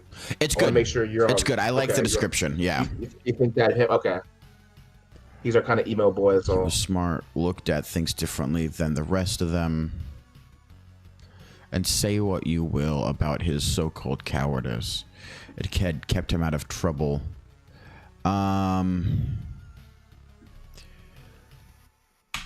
His so-called cowardice had kept him out of trouble more than once. I think just going with his so-called cowardice had kept him out of trouble more than once sounds way less narration-y than "and say what you will," right? Because the "and say what you will" is addressing the reader. Okay. What do you think about that? Does that flow like the way you'd like it to? Let's see. And Flint was little brother in size and in time of birth. I don't like that line right there. In size and time of birth. There's a better way to say that. I want to get that across that he is the youngest, technically, because eventually we will come across that they're all born at the same time, just seconds apart. But for whatever reason, they do kind of keep that balance still of young and old. But yeah, he was born last, and he is the smallest. What would you say right there? Flint was the little brother, both in size and time. Flint was the little brother in size and time of birth. Size and... both in size and time. And time works, right? Flint was the little brother both in size and time of birth. I think that flows better already. What do you think of just in size and time? Instead of time of birth? So Flint was the little brother in both size and time. Flint was the little brother, both in size and time. He was small with dark hair and rarely looked people in the eyes. Rarely looked people in the eye. Wolf actually blamed a lot. That flows way better, yeah. Okay. Seriously, what do you think, though, Flint? Wolf said as he walked towards his little brother. Flint was the little brother, both in size and time. He was small with dark hair and rarely looked people in the eye. Yeah, no, that flows way smoother. Okay. What do you think about this down here when I have Nanabozo kind of picking on Flint? Which part? Actually, this part? Kind of at the end here, yeah. I just highlighted it. I don't see anything highlighted. Do you not? Oh, can you not see when I highlight text on the? No, I saw it earlier, but I can't see it now. Can you see my highlights? Yeah, I can see Can you your see that? highlights. Do you see what I Okay. just Oh, did? there it is. Now I Oh, can see go yours, down to the yeah. bottom. Down around here. Oh, okay. Gotcha. Okay. Is the at the okay but? Yeah.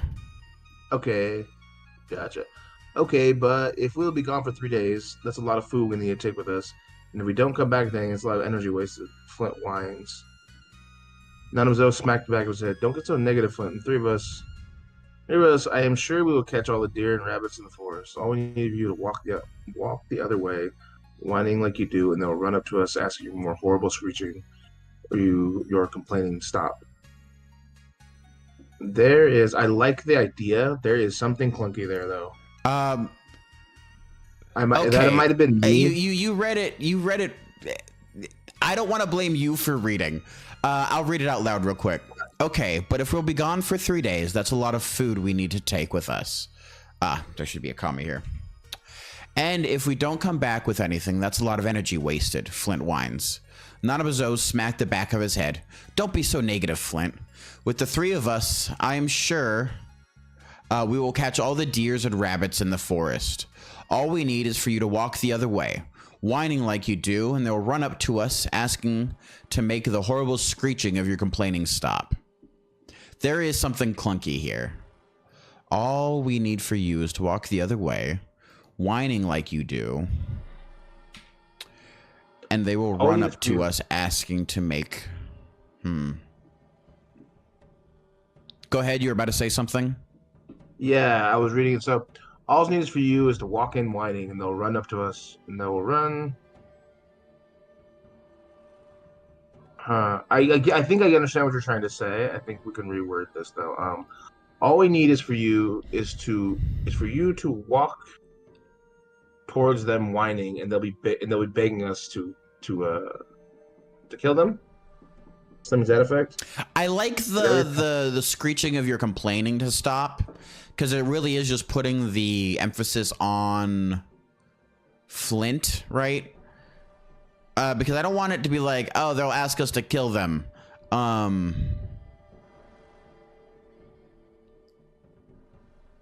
Ooh. Okay, asking...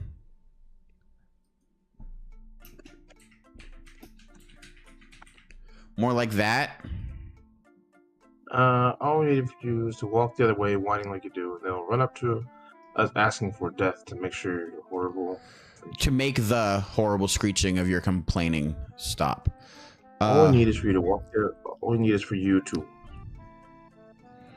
make the... All we need is for you to walk the other way, whining like you do, and they will run up to us asking for death to make the horrible screeching of your complaining stop.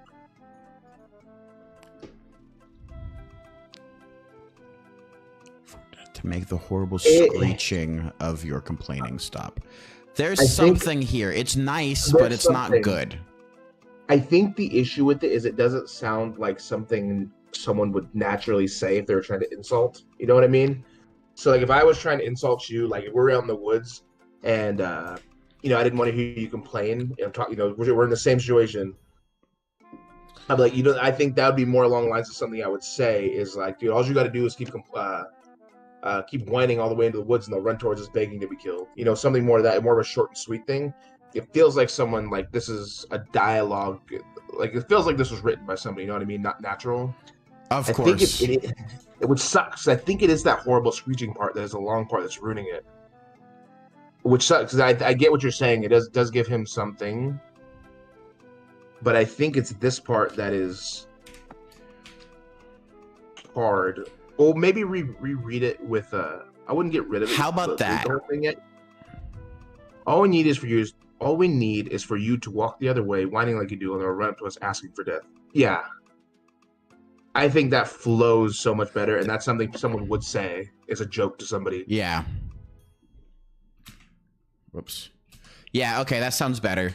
It was the horrible screeching to stop. That was one descriptor too many. Yes. Yeah. I believe in the thinker alone. What is it? Just listen to the rhythm of your heart. All right, cool. Thank you. I believe in the thinker alone. Um.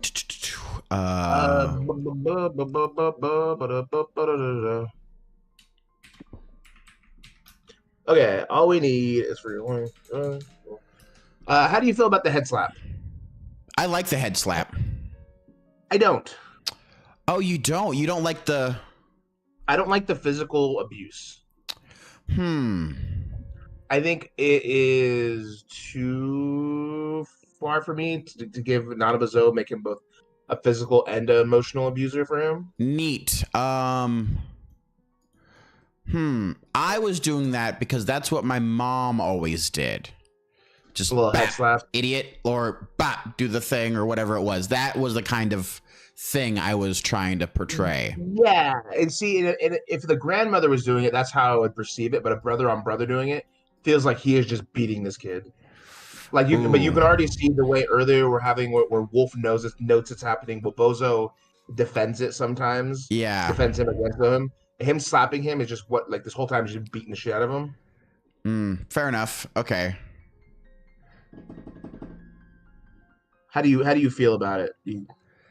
I liked it, but I'm the one that wrote it. So, Nanabozo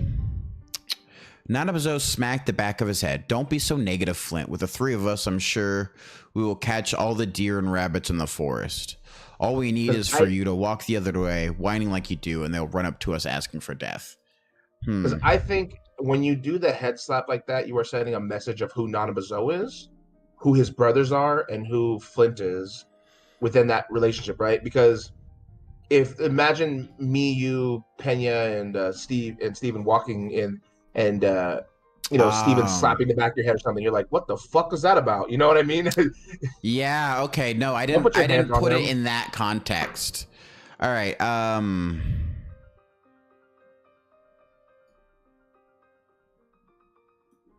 Because we can still make him a dick to him with just the emotional abuse where they note that it's happening, but they can't really, prove it. What about this? Nanabozo smacked his lips. Don't be so negative, Flint. With the three of us, I'm sure that, yeah, I think that might be a little bit better. Yeah. And so that's what the vibe I want to go for Nanabozo, because remember, he is going to be a hero, a redeemable hero. But we got to give out the fact that he does dislike his brother. And like Wolf is saying in his head, he's like, we can't really prove it, but it does feel like, he feels like he's being a little extra dick to Flint for whatever reason. But he makes fun of everybody. Yeah, no, I like that. Once you put it in the context of walking around with friends and some guy hitting the back of your head, you're like, oh, we've just escalated whatever the conflict now we're fighting. is. Yeah. If your mom smacked the back of your head, it's one thing. Yeah. Wouldn't blink. Yeah. The grandma smacking probably Nanabozo's head. Exactly. Yeah, for being a dick. Yeah. And I think, are you happy with these kind of descriptions? Because I know I'm kind of like forcing the right now on what is. I want to make sure you're happy with these kind of guys. Like I said, I have Bozo is more of a serious. Like I said, Wolf tries to toss his hair. Bozo to be serious. Yeah.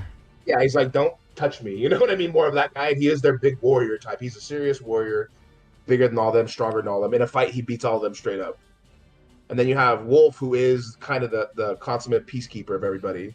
Well, Bozo is the protector, how he told him leave it, but he's more of a physical leave it, I'll hurt you. Whereas Wolf is more of a come on guys, let's all get along, he's gonna wrestle with his brother eventually, kind of try to get the laughs. No, that's why he's the beloved. I like it, the beloved. Like he's the one who's able to step between the worlds, right? Exactly. Yep. And then you have Nanabozo, who is mischievous, kind of a dick, and when he comes into his own, he will still be a little bit mischievous because he is the trickster. But he is good at heart. He has a legit reason for hating Flint in his mind. He blames him for killing their mother, and he doesn't think he should be born. I think that's kind of that young trauma he doesn't know how to deal with, and he knows that's what happened. And then you have Flint, who is the consummate. He is the weakest of them all. He is the most cowardice, naturally. He's different from his brothers. He's the black sheep. And he does get picked on. He feels like his brother does not like him, and he doesn't. So he's going to have some emotional trauma to him where he's But then again, like Wolf, was giving him this kind of like he's smart in his own way. He's cowardly, but he's not cowardly. He's just careful. And that I think that'll play really good into his villain role, where he's like doing things where he's like very calculated. No, I like it. Nanabozo is definitely more of the calm, the gentle giant that cannot be gentle at times, right? Yes, exactly. But his first thought is always violence, because he tells him leave it, stands up, And then Nanabozo's first thought is also kind of violence. I think that'll give Flint his own strength, because he knows like, all right, I can't beat this guy in a head-up fight, so I'll need to get away from this fight, or do whatever I can to beat him in other ways. So he's actually more similar to Nanabozo than he is to Wolf or him, but he's just smarter than him. Yeah. Is that what you were kind of thinking for these characters too? 100%. Nanabozo, the strong, serious. Wolf, the more peacekeeper. I was imagining him a little bit more in the leader role. Wolf being in the like people just naturally kind of followed him, or at least his brothers do. That was what I was having in my head. And then Nanabozo and Flint, we have pretty much locked down together. Well, if you think about Wolf, what is a leader in a room, right? So if you're in a room full of people and two guys are fighting, you're like, hey, come on, guys. And they both stop for a second. Yeah, you're the leader. Yeah, you're the leader. Nanabozo, whereas Nanabozo is the strongest. That's what he uses his strength. Nanabozo making fun of him, he's like, leave it. Nanabozo doesn't stop. He's like, and I'm going to make fun of you. Oh, yeah? I'm a dick. And then Wolf doesn't use strength to do it. He's just like, come on, guys. They respect him. He's not necessarily stronger than this guy. He's not smarter than this guy. But he is their kind of, they love him. And they're like, all right, we'll leave it. He has their respect, right? Yeah. Exactly, yeah. I think of him as probably also a better fighter than Nanabozo and Flint, but not quite as good as Nanabozo, but also smarter than him. So he's kind of their middle ground guy. Honestly, I'd put him around the same level as Nanabozo in just a straight fist to fist in my head. Okay. Just because like their fighting tactics would be different. Like Wolf would try to like beat you, but not try to hurt you. Where Nanabozo is willing to hurt you to get away from whatever that situation is. Yes, I feel like Nanabozo's fighting style and the thing he should be doing is all animalistic. It's all by instinct. He's either going to go at you super hard, or if he knows he can't win the fight, try to get as hard as to get away, climb into a tree, so whatever it takes. He's all animal. These other guys are a little bit different. They all have their own unique things that make them who they are. And I think it should change too with who he's understanding at that point. If he's understanding the rabbits hide. Rabbits aren't fighters. Oh yeah. Rabbits are cowards. They need to be. They're meat.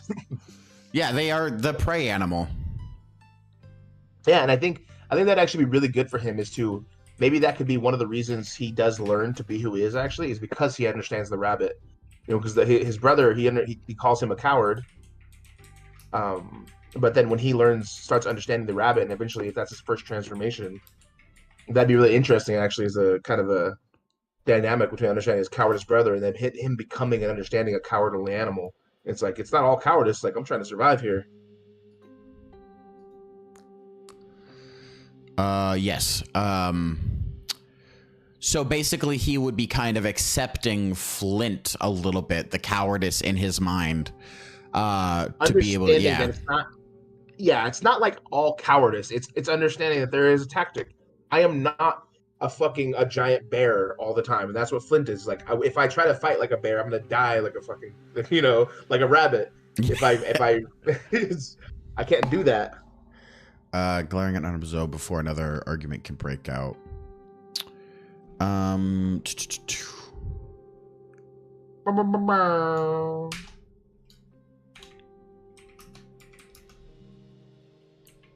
god.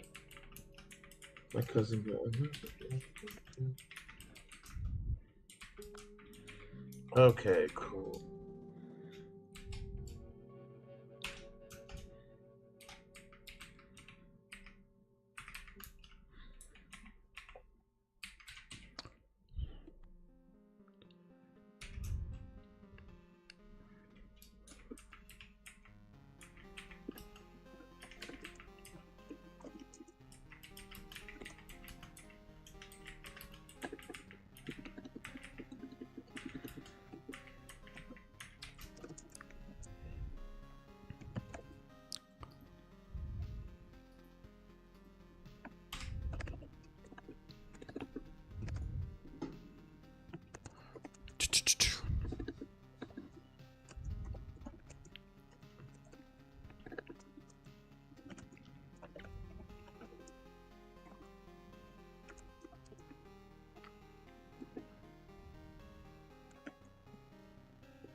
Are you enjoying this, by the way, or us writing together? I'm enjoying it a lot. Yeah, no, I think this is fun. Kind of get. I think I like this writing and then coming back and like, all right, how do you feel about this? Hmm. Because I think it gives us a little bit of a like a different type of thing.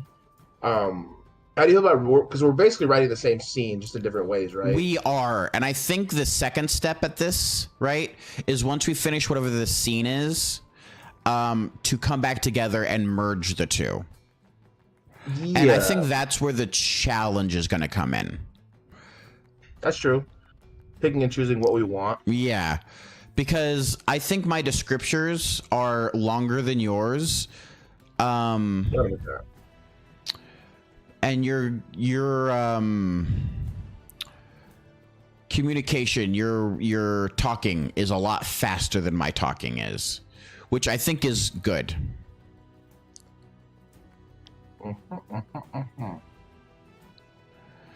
Okay.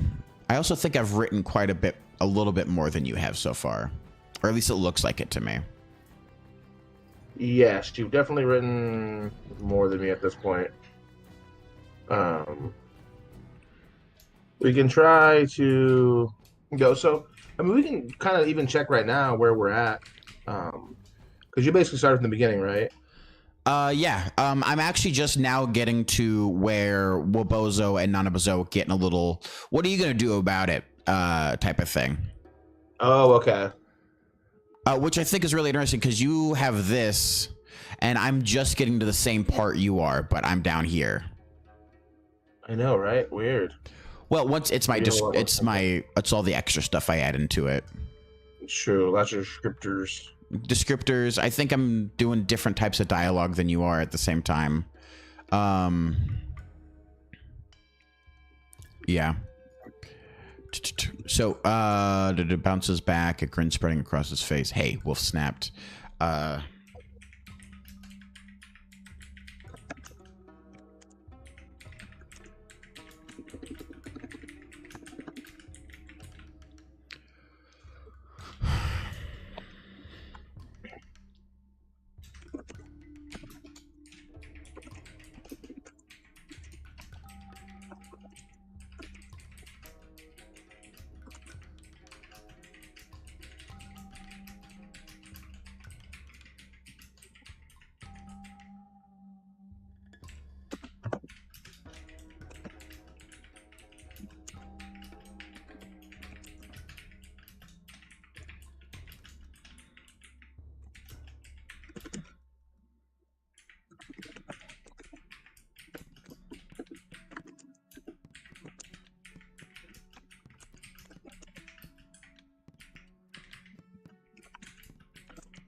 snowshoes and preparing. What should Nanabozo be preparing here?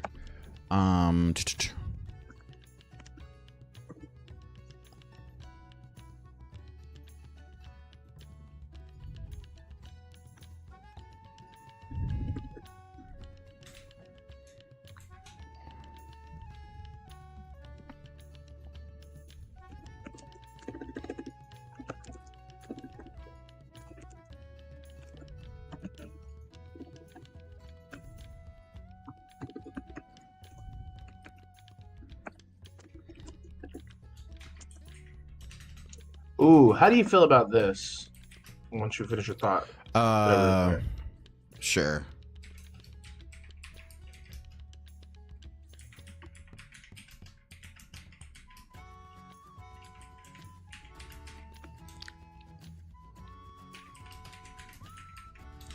Just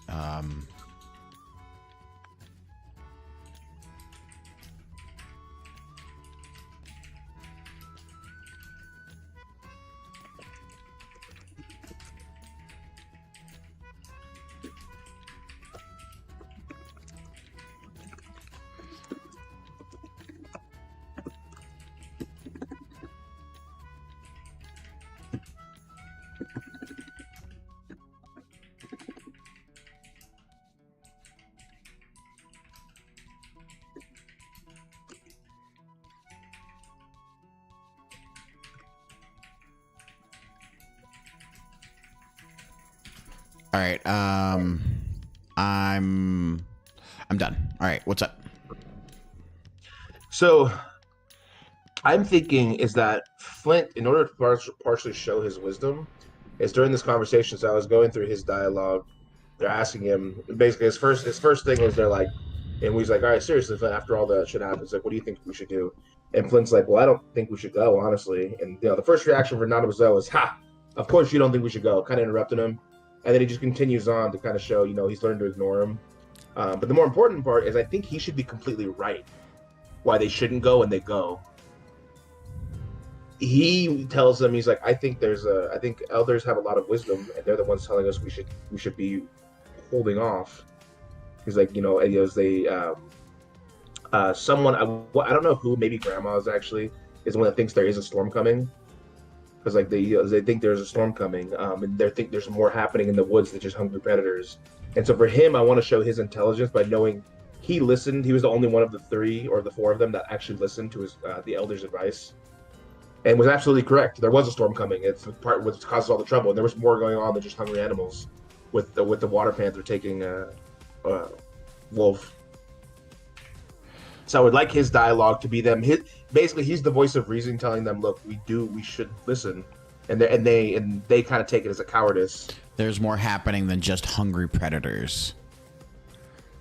Yes. Okay. Like he said, he's basically listening to his elders and taking their wisdom. With the rest of them, And then that will be parroted when they talk with Grandma here in a minute.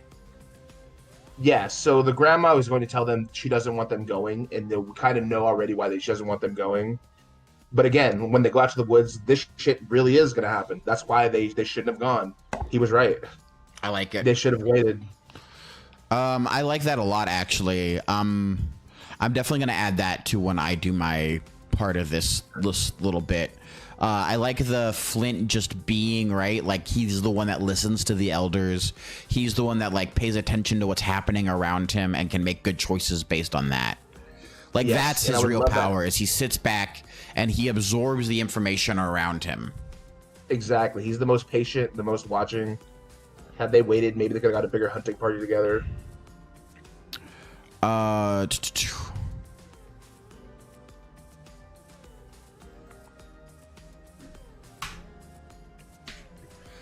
What do you think about this last paragraph I just wrote?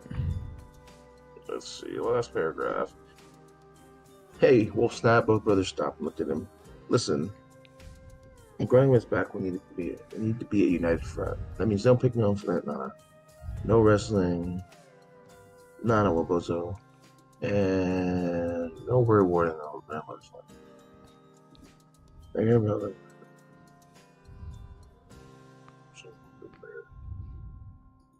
It's just not enough thing to go.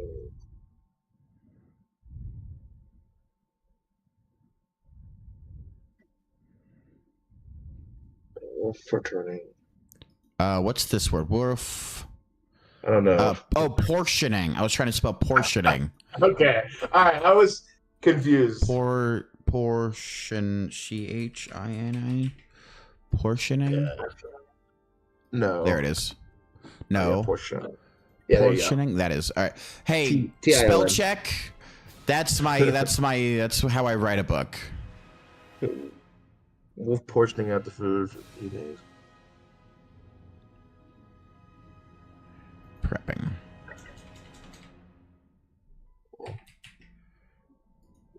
Close.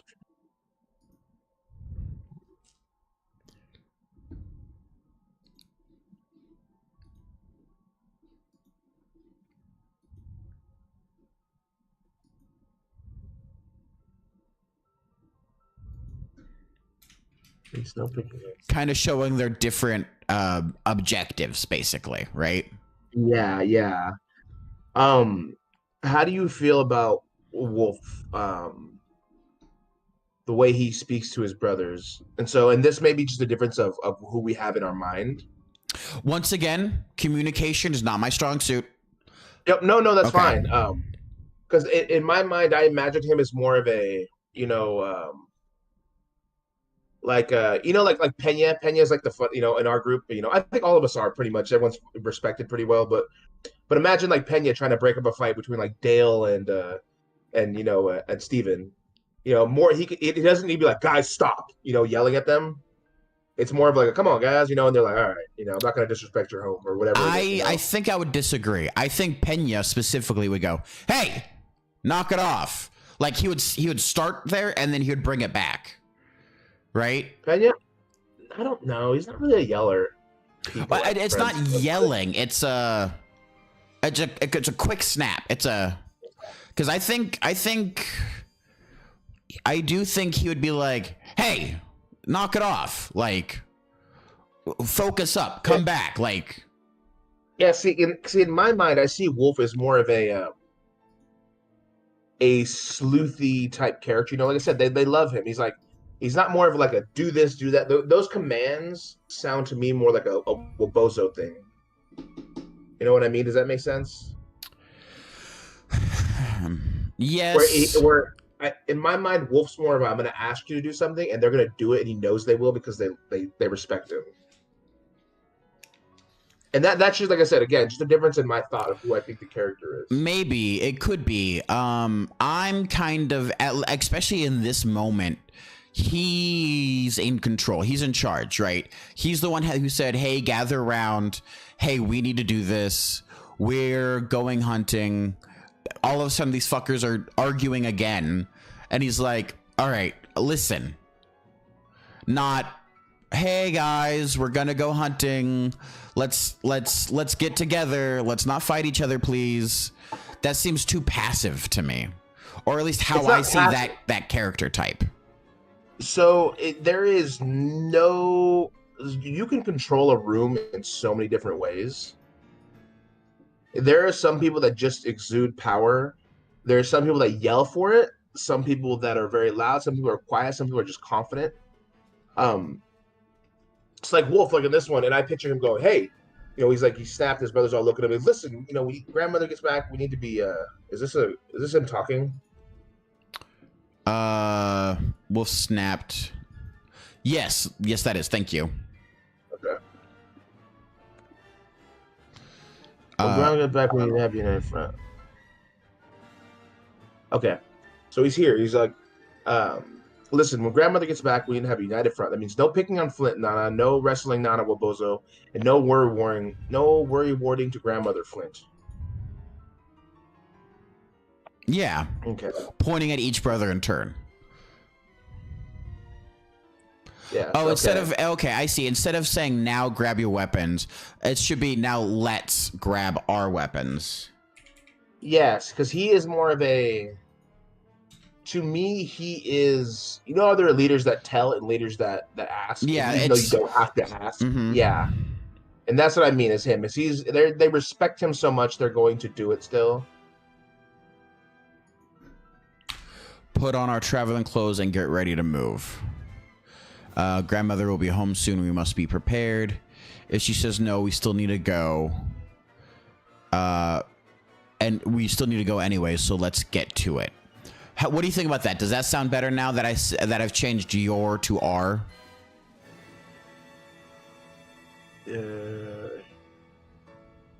Your to R.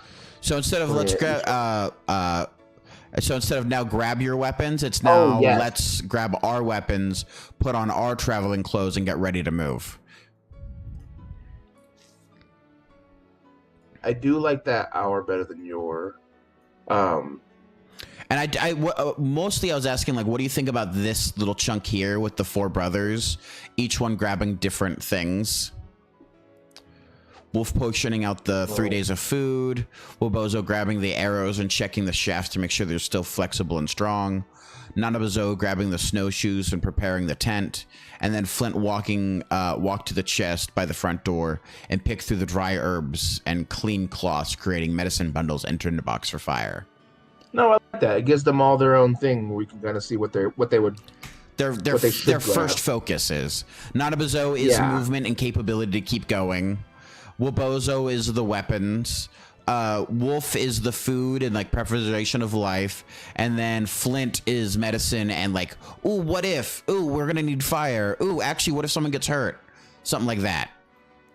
Yeah, no, I like that. I do like that part. Cool. I'm gonna take a quick break. I need to go check on my chickens. Okay. Go lock them up in the coop. I'll be back in a minute. Be safe. All right, thank you. Yeah, the chickens are very wild. So aggressive. Wild chicken attack. If you don't come back, I'll know why.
The chickens live.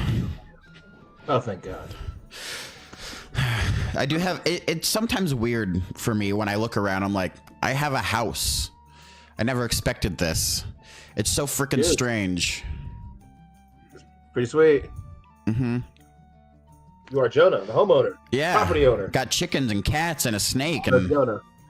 freaking Chicken responsibilities. A cat. Yeah. And then you get an alligator. Nope. Oh. No alligators for the Jonah. You could get. You know what I would like is a pet pig. That'd be cute. I heard they're pretty clean and very smart. Like they're comparatively to dogs. If you train them just like you would a dog, apparently they're actually pretty clean animals. I could see that. Like normally, like a pig wallow is just thing for like a gross farm, right? Like they're like standing in their own shit and stuff. Yeah, I mean they like dirt, but just like dogs like to roll around in dirt. Yeah. I mean, they use dirt as sunscreen. What? Pigs use dirt as sunscreen. Yeah. And so if you train them and treat them like an animal instead of like a farm animal, they'll adapt to being like a house animal and be all cuddly and shit with you. I've seen like TikTok videos and stuff. People like their pet pig comes in, they're just like I said, it's just like a dog. They'll come jump on them and stuff. Oh, that's so cute. That actually would be cute. Have like a little teacup pig or something like that. Yeah, and apparently, like I said, they are smarter than dogs in general. So you could teach them tricks, which would be cool. Yeah, have a little pig. They're delicious. A teacup pig would be cool. Delicious. No, not my pig. I got.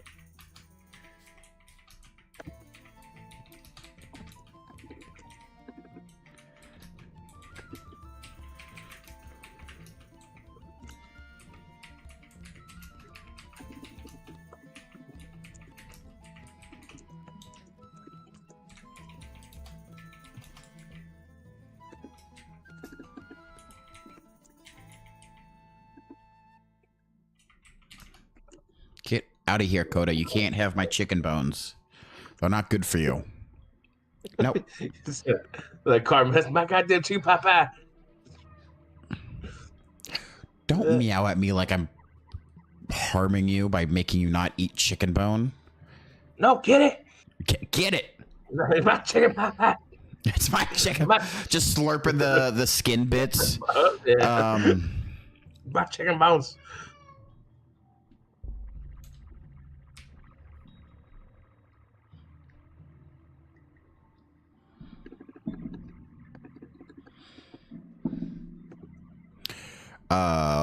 Open.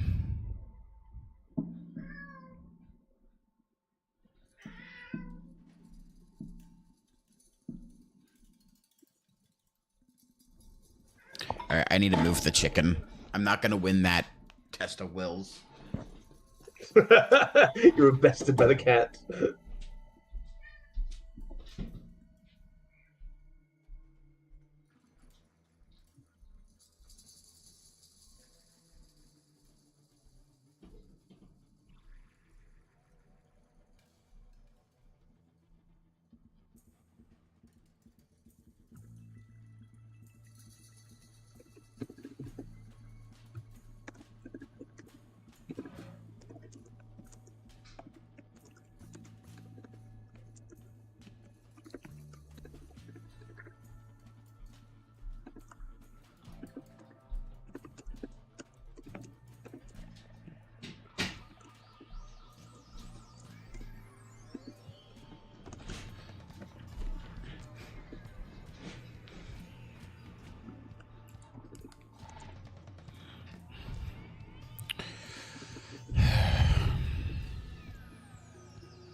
What's up? What's your thoughts thinking?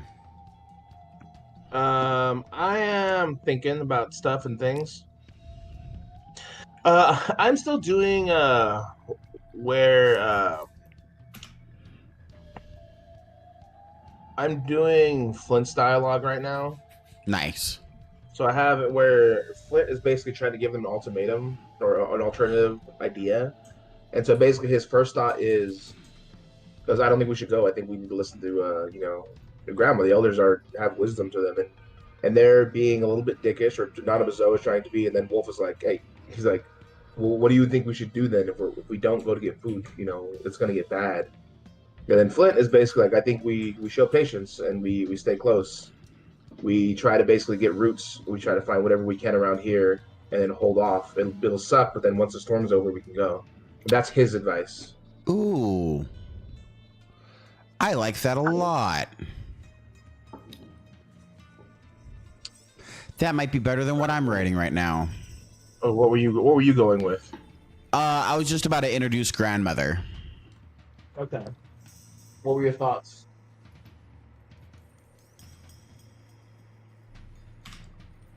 What? My thoughts is that I might go backwards a little bit. Because I do like how you're talking about Flint there. How do I do that with what I have written? I do want to get a little bit more, I think, for me, of each of their ideas as they're posing them to kind of show also their difference, how they deal with situations. Mm-hmm. Which I think is actually probably already did that though, with Bozo and them being like, well, we're going. Matter of fact, we have to go. And really, they do. They do have to go. They do. But I think is that in my mind, Flint is preaching patience, where they think he's preaching cowardice. He's too scared to go out, but he's like, if we stay close and try to get what we can here, maybe we can hold out and then we can go after.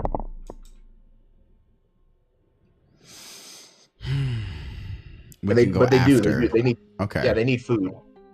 They want to go on a 3-day hunt. He wants to go on a little bit closer to home, tour trying to find more food around.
Okay.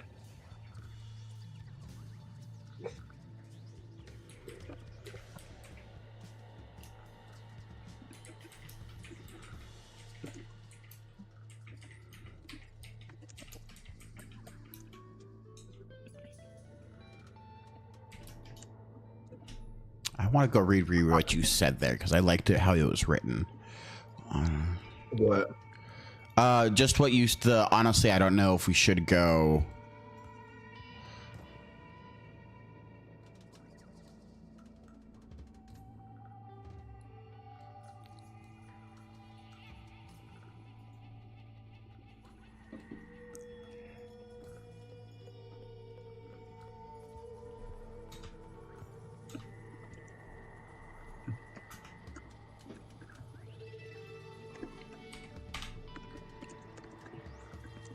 Our roots will grow in the wintertime, right? There's some root vegetables that will grow. They not in deep winter. They won't grow, but like the roots will still be underground, so you can still harvest them. Okay, that's good. Yeah. Mm-hmm.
How do you feel?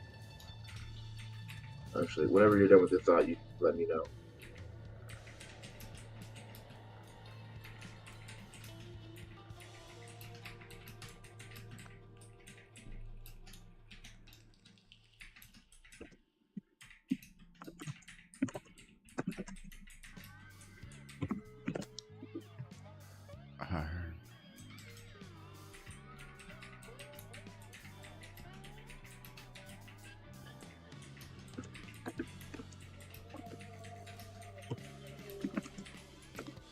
Might be more than just.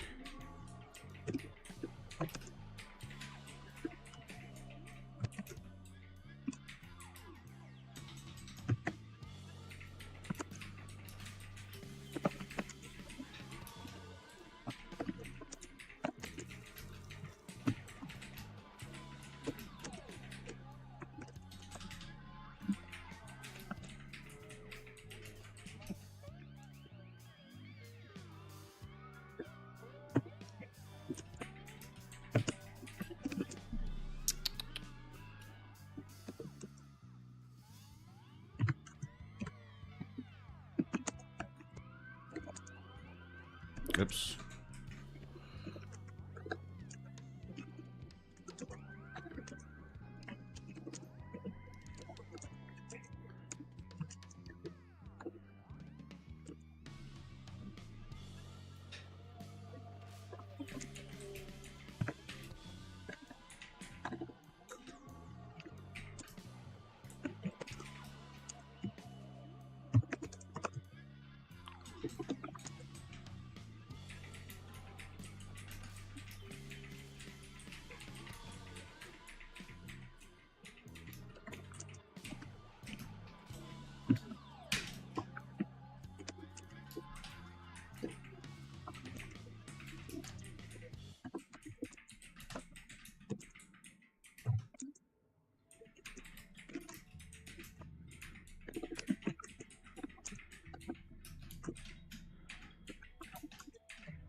Okay. What's up?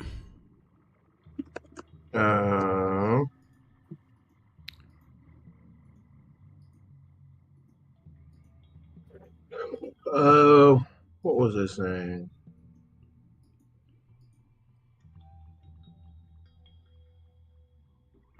I don't remember.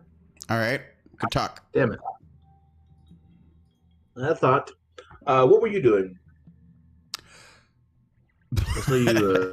I was doing where Flint was trying to talk to Wolf about not going. Okay. I understand, little brother, but I don't think sunchokes or potatoes are going to keep us through the next few months. Flint stopped and looked Wolf in the eyes. I heard grandmother talking how there might be more than just hungry predators out in the woods. Multiple people have gone missing, and not just one or two. It might be something seriously bad. Nanabozo hearing the last bit of the conversation. Oh, of course you're chickening out of the last second. Let's see.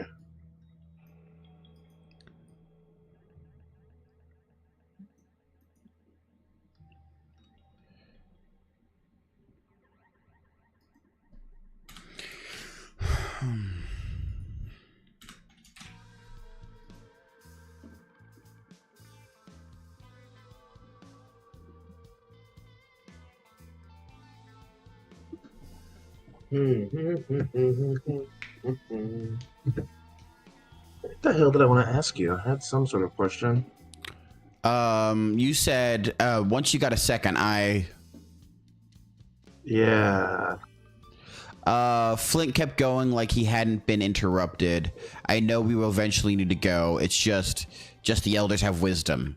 Grandmother feels like there is more happening than just hungry predators. People going missing is no small thing. Plus a storm is coming. I don't like that he knows a storm is coming already. I think I need to rewrite that but I think there should know that a storm is like in the works at some point. Someone knows, or they think there's something. I think 100% they get to know. I don't think they should know in planning stage. I think as they're leaving, I do think they should have the hand speak, right? I think that should be a prominent form of communication throughout the books. I think the hand speak would be more useful when they're not talking to their own tribe. Sure. I also think that it's extremely useful when they're talking to their tribe from far away. From like 30 feet, where you don't want, hey, you don't want to do that. You can just type of thing. That's exactly what it was used for. Okay. Plus, I feel like using it with insular groups and then showing maybe a small difference when they're talking to exular groups would be a good way to show how it's an active language, right? Like, it's the basis for American Sign Language. It's and American Sign Language is the basis for all languages that use sign language. Okay. So really, plain speak and hand speak from the Native Americans is the root of the majority of sign language. River. Yeah. Go under the river. That's drowning. To go under the river. That's drowning. No, I would like them to have a little bit of a heads up for the snow, for a storm is coming. Like maybe one of the elders is like, I feel like they're, something. Well, I fully agree. They get to know. I don't think they should know before they're like stepping out, right? I want them, like, they know it's snowing. They know the snow has just stopped. They're in a rush because they know the snow is going to continue eventually, right? So I think all that, they'll have decent preparations anyways. But then hearing, that's what I mean. Hey, there's a big storm coming from the north. Be careful. Puts a time limit on it. Yeah, he could say it without definitiveness, I guess. Like Flint could. He'd be like, we know the snow is going to come back, or something to that effect. That's better, yeah. I don't mind him not. I just want some sort of a where, again, like he is correct about the storm, and the best move was probably to stay home and try to forage. It was the safest route. Mm-hmm. And they go out and they lose Wolf, and the storm comes and almost kills them all. And they're absolutely correct. Which I like that people are disappearing.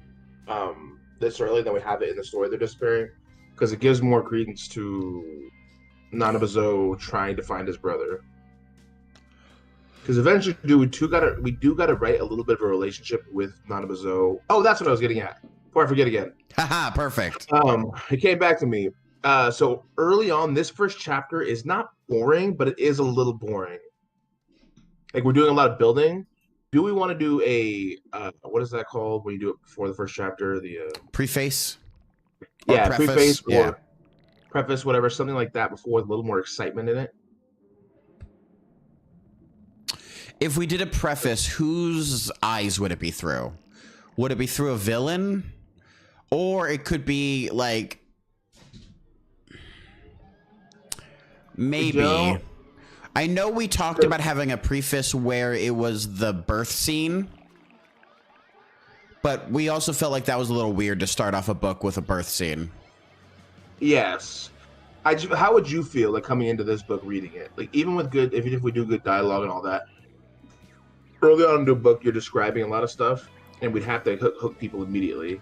And that's the thing they say with what's it called too, with if they're gonna pick your book up, is like, can you hook me within the first chapter? If you can't, then you're done. You're toast. All right, let's take a look at it. Wolf and his brother waited. Wolf and his brothers waited, seeing that the sky had finally stopped. Snowing for at least the moment. Grandmother Aya had forbidden them from leaving the bounds of the tribe, but with the lowering of the food in the wigwam, and even the other wigwams are low on necessities like the stored fats or the dried squash that last for so long. They needed fresh food and meat if they expected to make it through the next few months until spring. Or at least they hoped it would only be a few more months. This winter had already lasted much longer than expected. They needed to convince her to let them go check the snares at least. It is sounding more like a survival book than like a fantasy book with the first paragraph. Let me read. Where's your paragraphs? They're in there if you look real close. I'm looking and I don't see a single indent or line break. Right here is an indent. That's an indent? That's yeah. That's not an indent. Look at that indent. Wolf and his brothers were outside talking, waiting for their grandmother. She had forbidden them from going out too far from the village, but they were getting low on food. Everyone was. They needed to convince her to let them go out and hunt, though.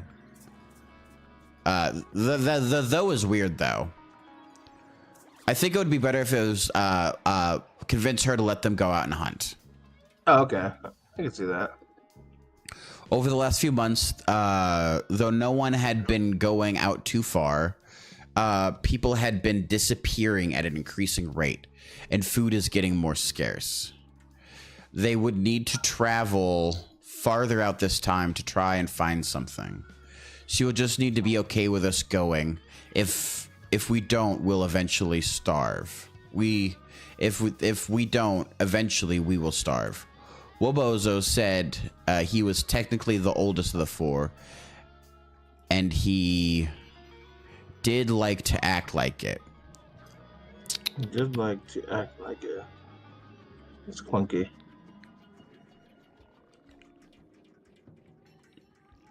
Whatever, fix that later. Right now, honestly, I think the writing is convincing enough that I would keep reading it. Over the last Which few one? Mine, of course. Yours. I think I'm always gonna like mine more than yours, just because it's mine. You have a lot of really good stuff that I like to take or to like grab and expand on. I'm not saying that your writing's bad or anything else like that. The pacing is slightly slow. You are correct. But I think we're getting there pretty quickly. Like, what's this? I'm basically only one page in, and we've got them grabbing equipment, running out, getting ready, talk of people disappearing. But you're right. Usually there is a crazy hook at the beginning, right? A solid beginner sentence.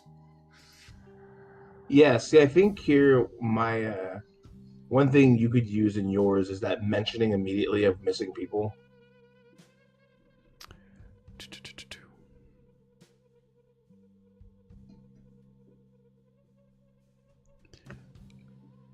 Yeah, Because I just got to missing people down here.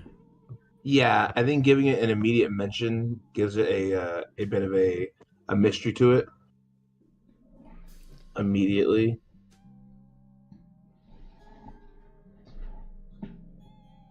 Writing is hard. It's very hard. It's I mean, this is, you know, what's crazy is I used to think about that when they're like, it takes a year to make a movie or whatever, you know, and this much to write. I'm like, how? And I'm like, oh, okay, all right, I get it. I'm picking up what you put down. It's fucking hard. Ooh, I love the could be bears, wolves, maybe mohawk, giving indication of the other tribes around them. Yes, yes. I like that a lot. I'm a huge fan of that. You're right. Okay. Where would I put in? So at the beginning here, his wolf and his brothers waited, seeing the sky had finally stopped snowing, at least for the moment. Grandmother Yana had forbidden them from leaving the bounds of the tribe. For the lowering of the food, the wigwam, and even the other wigwams are low on. This is weird. All right. Yeah, there's something weird there.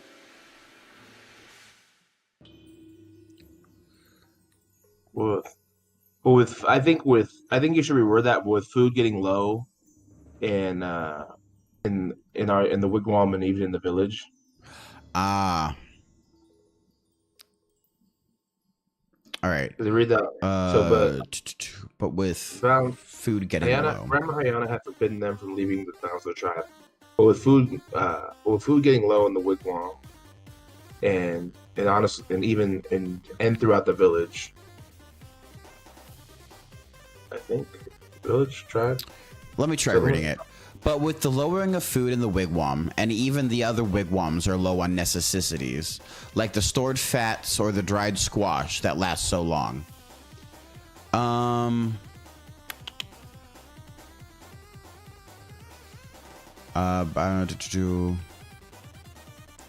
This is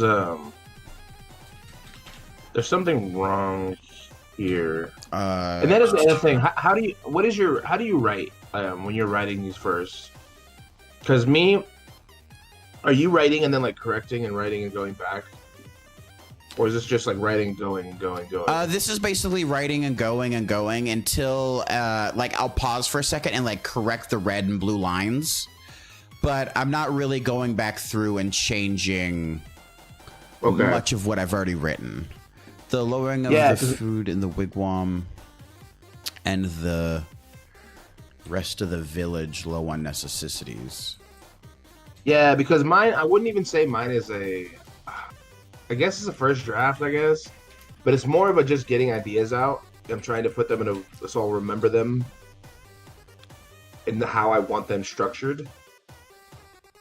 How's that? Does that flow a little better? Brothers ways, this guy's up. The lowering of the food in the wigwam. And the rest of it was stored. I don't love the lowering.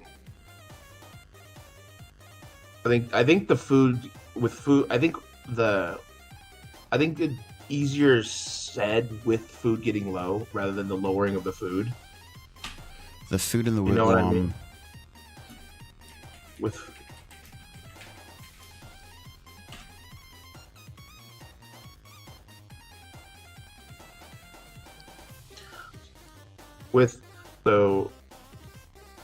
The food in the wigwam was getting low. Oh, rest of it just.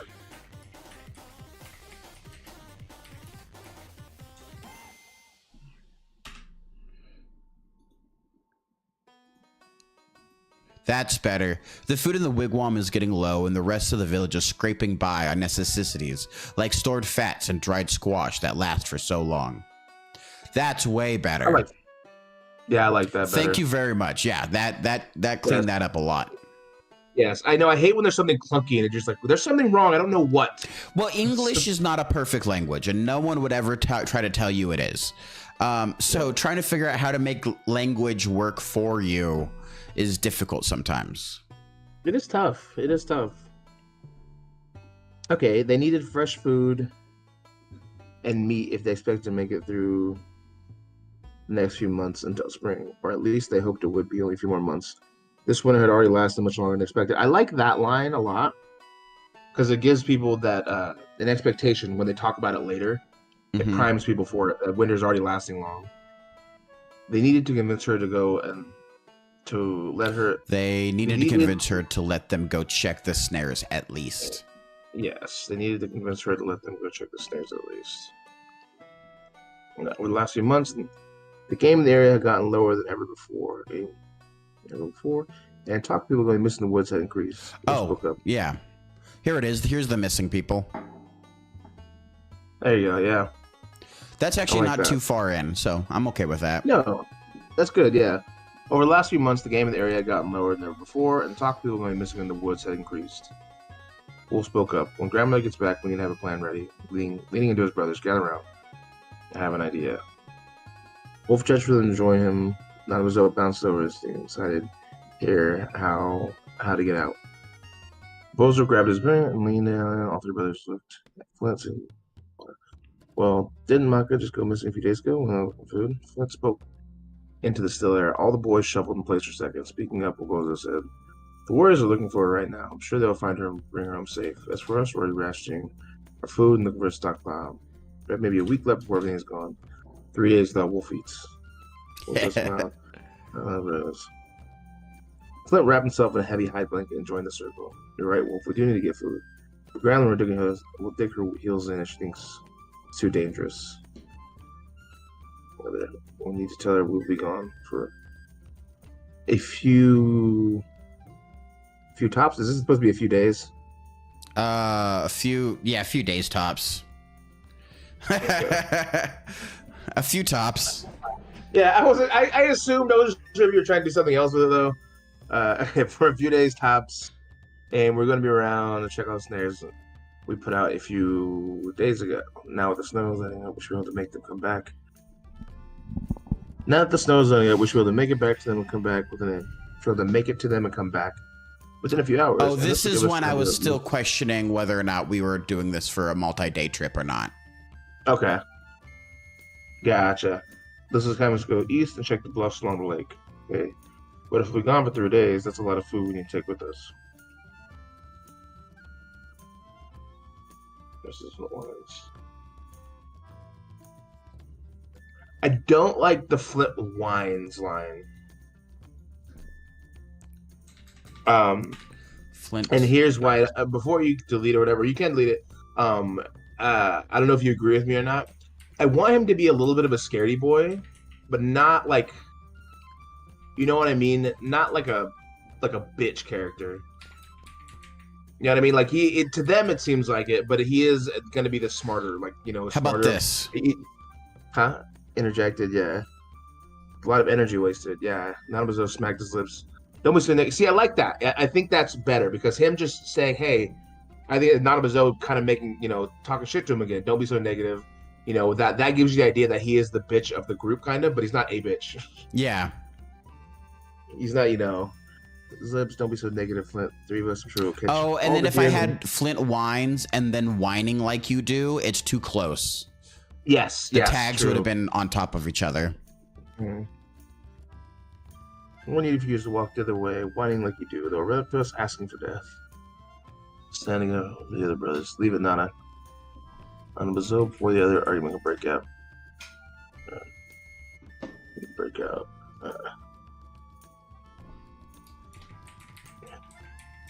Well, I'm confused here. Oh, the other brothers. Leave it, Nana, glaring at Nanabozo before another argument can break out. Oh yeah, big man, what are you gonna do about it? Bozo racing out. Nanabozo's shirt just missing. Nanabozo bounces back to his brother's face.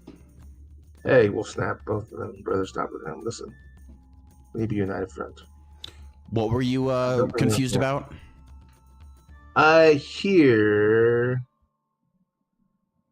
this area, I guess not technically from here, but right here. So it goes, all we need is for you to walk the other way, whining like you do. They'll run to us asking for death. And so that's Nanabozo talking shit.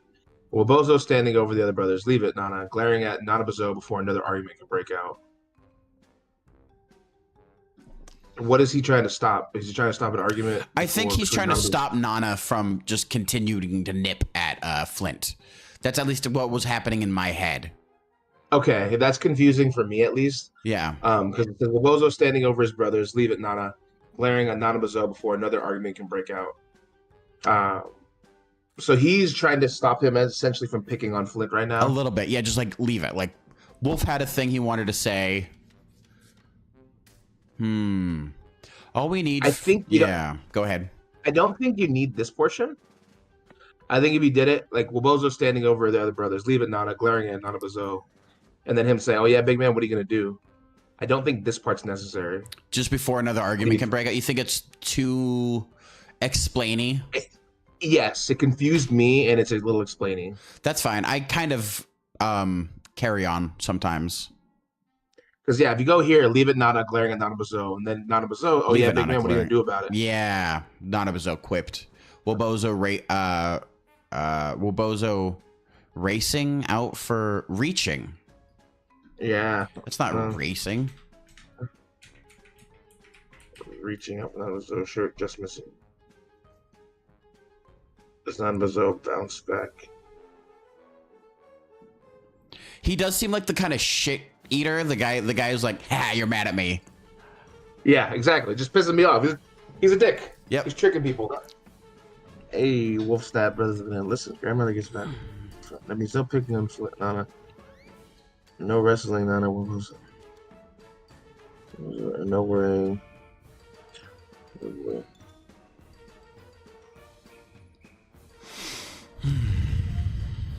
I think this is a little descriptory too. I don't know how you feel about that. Let's grab our weapons, put on our travel clothes, and get ready to move. Maybe it's not descriptory. There's something there I don't like.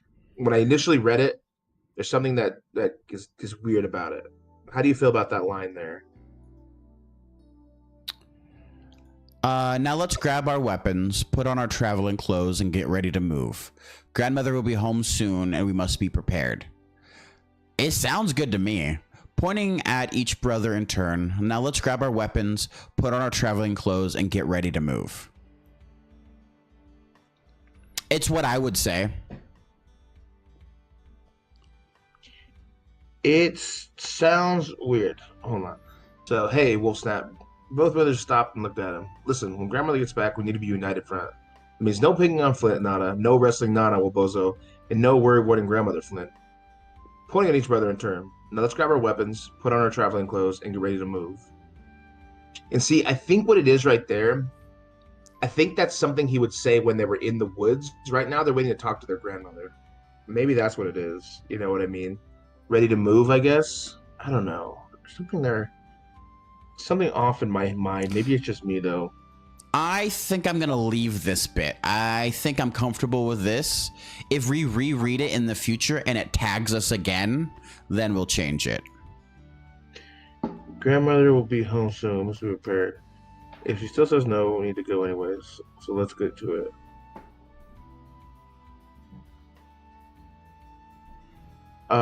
With that, all four of us turn, making the quick preparations. We'll portion out food in 3 days. We'll go in there. Okay, I've read this portion.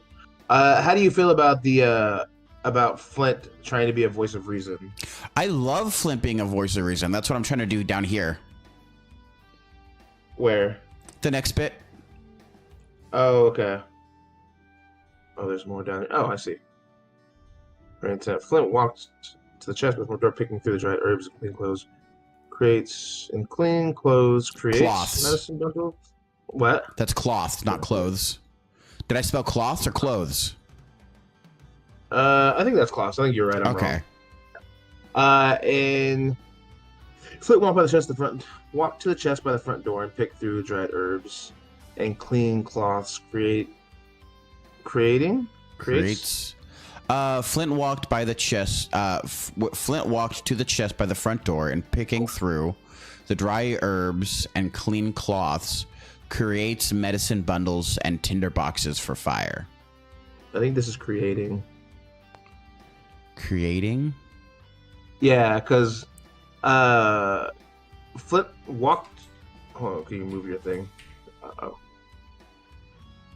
Flint walked to the chest by the front door and picking through the dried herbs and clean cloths, creating. Create, because if he goes create or creates. Clean cloth creates medicine. Yeah, creating medicine bundles. Yeah, I'm pretty sure it's created. And clean cloths creating medicine bundles. Creating medicine bundles. Yeah, it sounds better. You're right. No, it flows nicer. Thank you. Yeah. Flint, looking at the other brothers, walks over to Wolf. Hey, Wolf.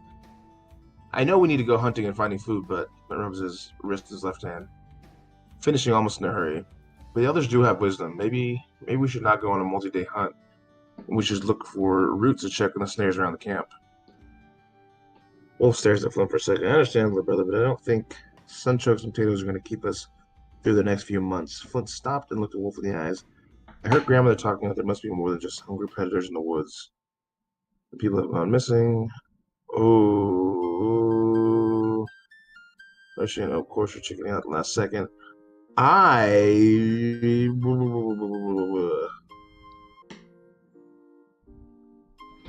Hmm.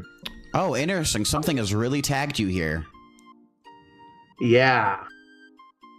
I think this is another situation where maybe we're not seeing on the same page of who we think Flint is. Okay. Because so the way I'm reading this, at least, if I was just to read this, as somebody out, it seems to me, Flint, looking at the other brothers, walks over to Wolf. Hey, Wolf, I know we need to go hunting in the food, but Flint rubs his wrists in left hand, finishing almost in a hurry. To me, he's looking like a instead of the weird, awkward, shy guy, he's looking like he's almost scared of his brothers, which I don't think he should be. You know what I mean? And you know what I was talking about earlier, where he is the bitch of the brothers. Like obviously he's like the weakest physically and maybe not the most fighter, but he's not a bitch. You know what I mean? Like that's why like so in my scene I had them him like Wolf realizing that he has a different view than the rest of them, and that's why he asks him. That's part of what makes Wolf a good leader, and that they show the power or Flint's usefulness to as well. And then once he speaks, the rest of them do like even Nanabozo, who doesn't like him, kind of like okay, at least give it a thought. And that's who I have in my mind for Flint. Is he is like the cowardice of all of them. He's not going to beat anybody in a fight, but they do recognize he does have intelligence to him. And what you're writing seems like a cowardice guy almost, where he's really scared. And so, and again, that might be a thought. Who like is that who are you thinking Flint should be? Well, right now, I think he is more scared than like knowledgeable. Like he does come up with good ideas, and like some of the things that he does do is right, but I don't think he's confident. I don't think he has internalized confidence yet, and that's one of his major character flaws. He doesn't have that backbone to like stand up for when he knows something is right. He'll mention it, be like, guys, but like if they don't listen to him immediately, he'll be like, okay. Well, no, yeah. See, I agree with that. Him being a little bit like he's not going to fight Nanabozo on something if he's yelling at him about something, right? But I like the idea of Wolf, asking him and knowing he's smart, and then him giving an opinion, and all of them being like, okay, and all of them at least thinking about it, because even though he is the weakest of the bunch, they recognize his intelligence.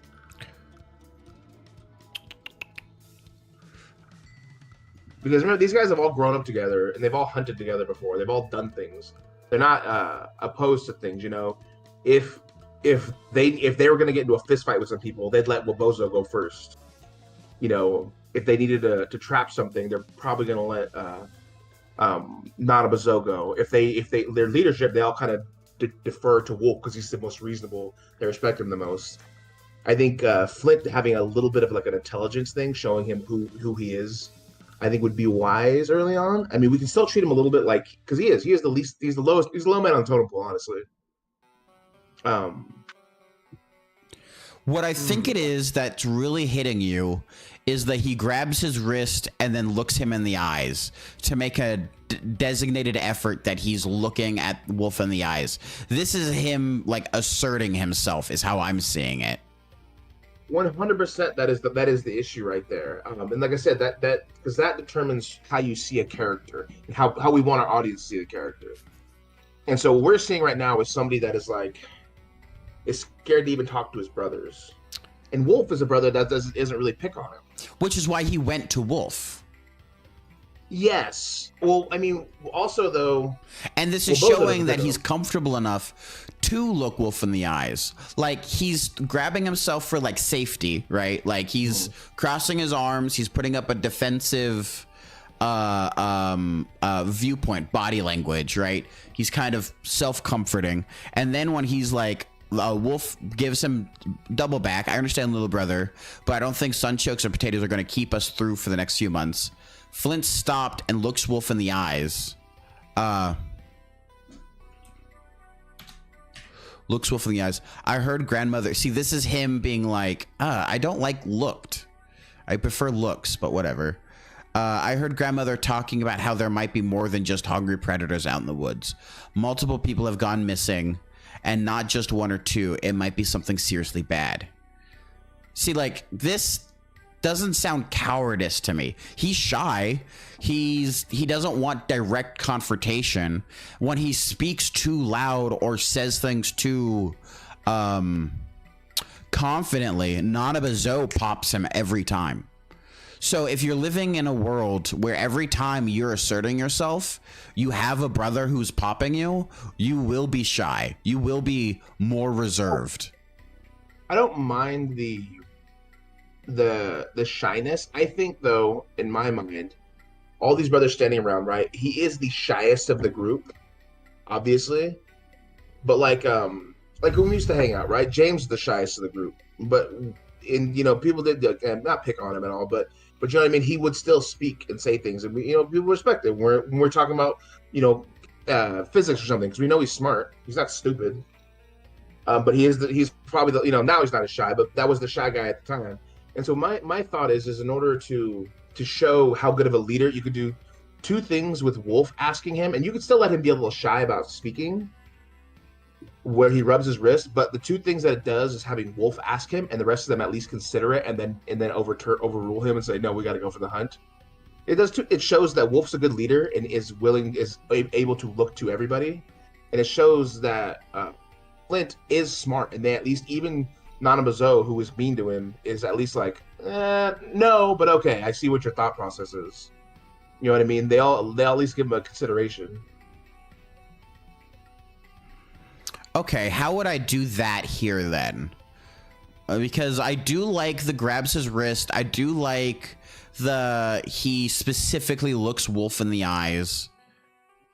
I honestly, Flint stops and looked Wolf in the eyes. Feels confident to me. Like he's been kind of looking down. He was wrapped up in a heavy hide blanket. He forcefully made himself come over to the group. Now when they're grabbing stuff, like he wants to bring up a last argument for why not to go on a long hunt. It's not specifically about him being competent. It's about how the group perceives him, right? So Wolf is asking him what your opinion is, because we already know what Bozo and Nanabozo's opinion are, and we know what Wolf is trying to lead the group kind of in what we should do. Okay, so maybe instead of Flint walking over, Wolf walks over? Yes, I think having Wolf ask him for his opinion, it shows he values him, and he's a smart leader. I ask everybody because they have opinions.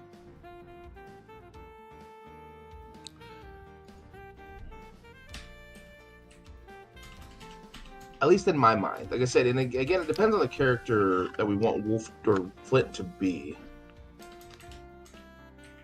Because one of his flaws is his lack of confidence. I think once he gains that confidence is what's going to make him an absolute killer.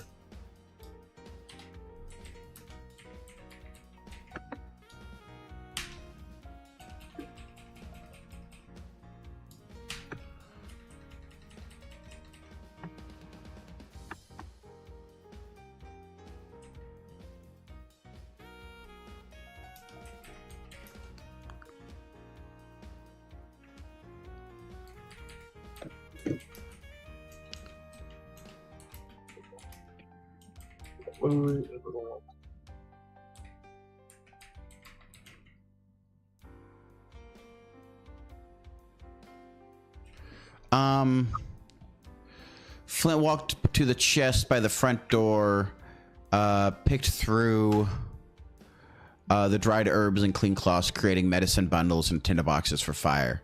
Wolf, looking at the other brothers, walks over to Flint. Hey, Flint. Wolf looks at Flint, waiting. Hey, Wolf.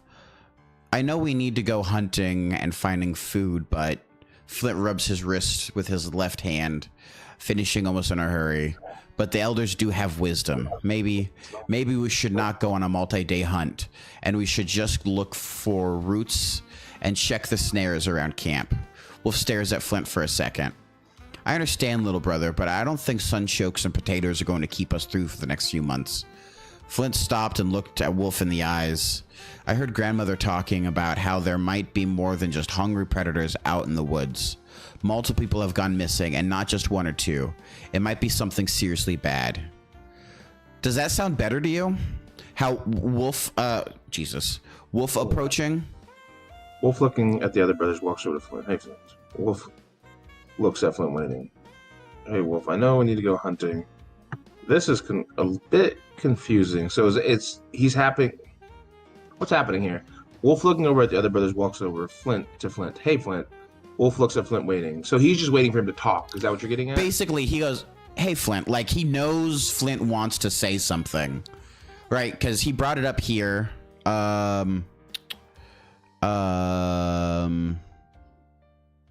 I think this is an instant here. Where you might need to lay it out. Like you were telling me earlier, like I need to know what they're talking about. Because that was, for me, initially a little bit confusing. What's happening? Wolf looking at his brothers, walking over. Hey, Flint, and looks at him, and then he's like, "Hey, Wolf, you know." So maybe something like here, when he says, "Hey, Flint," is like, you know, just straight up asking, "What do you think?" Or something to that effect.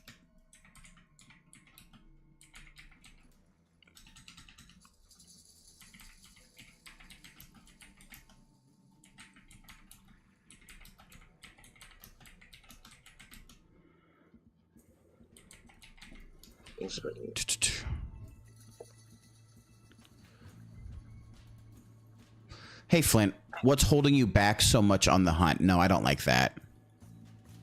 No. Hey, Flint, what's... I think just what are you thinking is...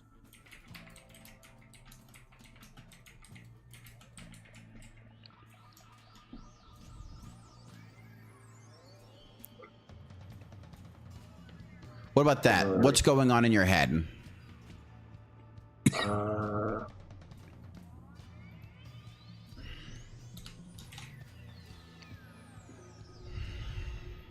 I honestly think a simpler one is saying, what are you thinking, Flint? You know what I mean? Just something much simpler like that. This still sounds a little funky to me. Maybe I'm just being nitpicky now. I don't like what are you thinking? Why not? Hey, Flint, what are you thinking? Wolf looks at Flint expectantly. No, it's not a hey, Flint. It's just what are you thinking, Flint? What are you thinking, more of Flint? Because you know what I mean? It's something I feel like people would say. Like if I saw you, you know, sitting there, like if you didn't like one of my ideas sitting there, I'd be like, what are you thinking, Jonah? You know, I know you're thinking of something. Something's going on in your head. You're just not saying it yet. What's going on in your head? What's going on here? I don't know. That one I don't think I would say, but okay. We can I mean I can leave that. It's a rough draft. I'm leaving this for now. I like it. I do like Wolf walking over better now. Yes, like I said early on, I want to show a lot of their like characteristics and their strengths and weaknesses. And I like the Wolf looks at Flint expectantly. This just kind of showing him, watching him, like giving him breath to speak. Yes, and now that you put it that way too, I do like that he is that he rubs his wrist, because it does show he does. Like I said, I want to show their strengths and weaknesses early on. You know, he's more of a wait and see guy. Also, it's a small allude to that bone amulet he gets in the future. It's going to go on his left wrist, on his right wrist. Okay. So when he's always rubbing, he's rubbing that amulet. And I think that'll be a fun little nod.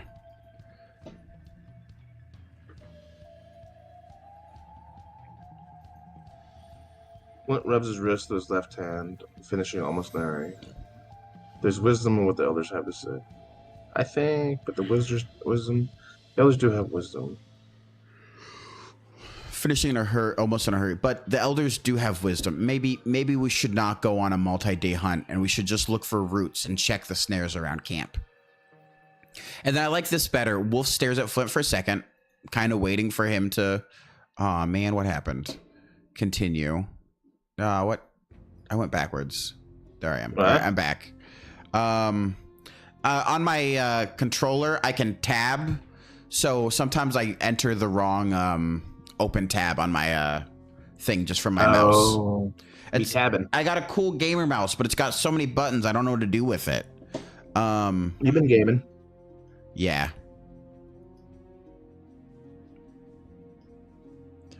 What was I saying? Sorry, I got distracted. I got lost.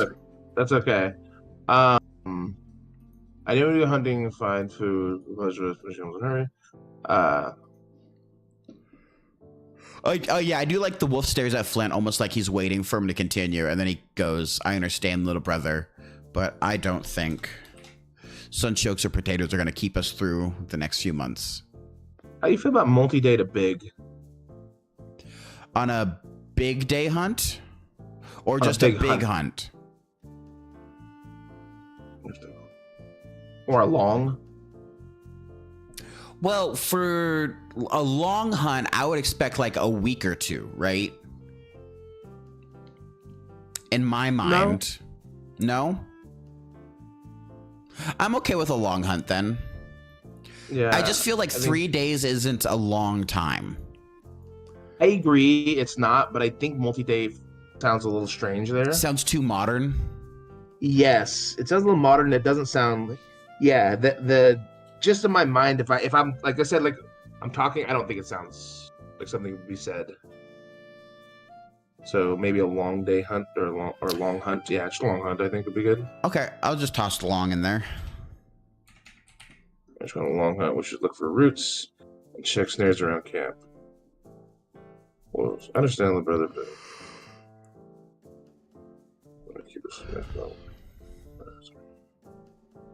I like that line.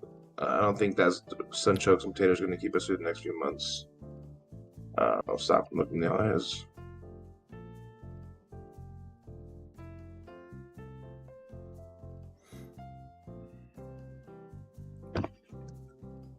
Mm-hmm.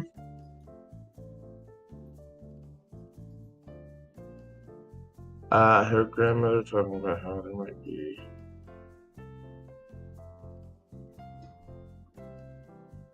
Ooh.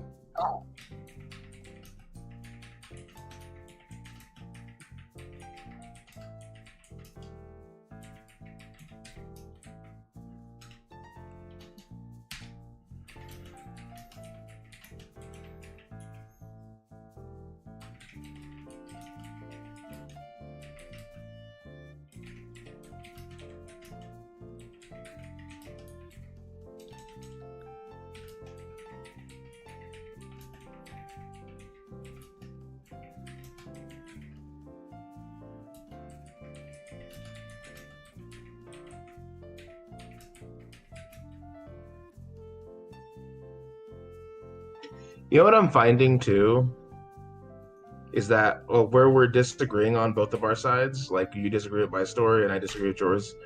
I disagree with yours on a lot of the dialogue, and you're disagreeing with me. That's why I find like almost every time I've been like, I don't really care for that. It's mostly dialogue or how they're talking to each other, you know, like what the situation is. And most of your stuff with me is you're saying is like is exactly what you're better at, is like your Yep, the tags, like, the descriptions.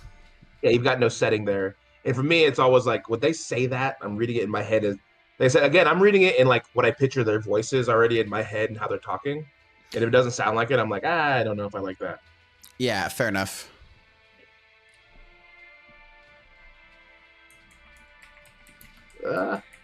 Good. Cool. Well, Jesus Christ, we did not get that much done. We got maybe a little bit over a page. Yeah.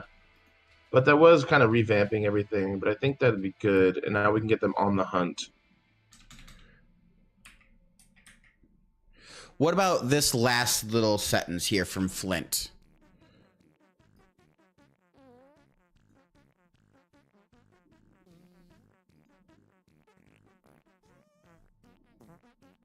Where are chickens from? There's natural North America? Do we have chickens? That's just an English word. I mean, I think chickens are technically Southeast Asian fowl, jungle fowl. Well, you know what I mean? Just the chickening out sounds. Is that something they would say? Is that a? I'm not, what? Okay, Or if you don't like chickening, what would you rather have? No. Like, Not that I don't like it. I agree. It's probably not something Native Americans would say, chickening out, but they definitely have probably an animal coward thing, right? Yeah, yeah. I don't know what it would be. We can work on that later, maybe another time. Yeah, I don't know what that would be either at the top of my head. Flipped over, raised his voice. I'm not chickening out. Could be bears, mountain lions, or the Mohawk.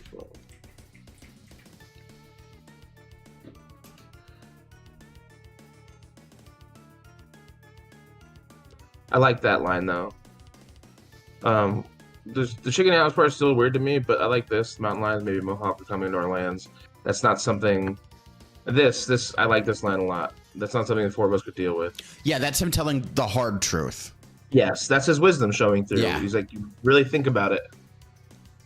And I think one of our greatest strengths that we're going to be able to do, right, is if I focus on the setting and getting the people like in the conversations and like talking about the world around them, and then you go through and just make all the conversations good, right?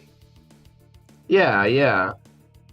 I think that's perfect, and again, that's why I keep asking you, because I think even with making the conversations right, I think it's good to have those talks on like that's what I kept saying is like who do you think this character is?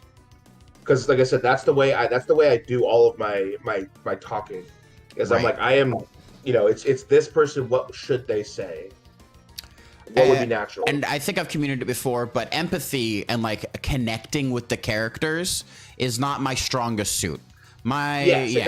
So and that's fine, and that's why but you can still tell me who you think they are. Yeah.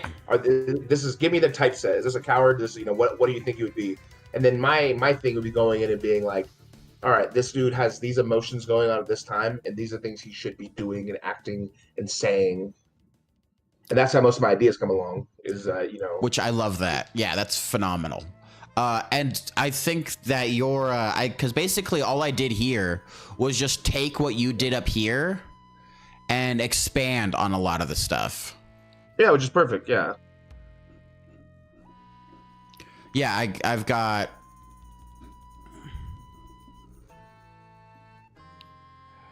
Where's word count?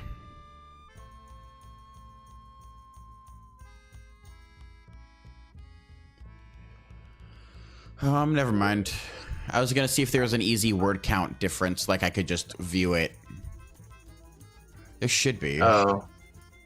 I mean, what you can do is just delete this and then bring it back. Control X. Where is the word count on this thing? Tools, spelling and grammar. Oh, word count. There is 918 words. Oh, okay, That's cool. yours. Sweet, got it. Now put yours in. And I'll just copy, and then tools, word count. 600 for yours. Nice. Yeah. Yeah, so I just added on a little bit. Yeah. Well, that's cool. Good, because one of the things that does annoy me in some books too, and I think it's really good that we're giving these guys separation, is when you don't know who these fucking characters are, because there's no uniqueness to them. They're all the same generic, and it's like, well, no, they all are. People should have differences to them. Different. Mm-hmm. two guys that look like the same guy with brown hair are gonna have different thoughts, though. You know. Yes, exactly. One thing I noticed that we haven't really done is go into somebody's thoughts, right? Because I know Wolf is our lead here, and we haven't really had Wolf thought to himself, or these fucking idiots, I always have to wrangle them like cats, Wolf thought. You know, like an internal monologue for any of the characters yet.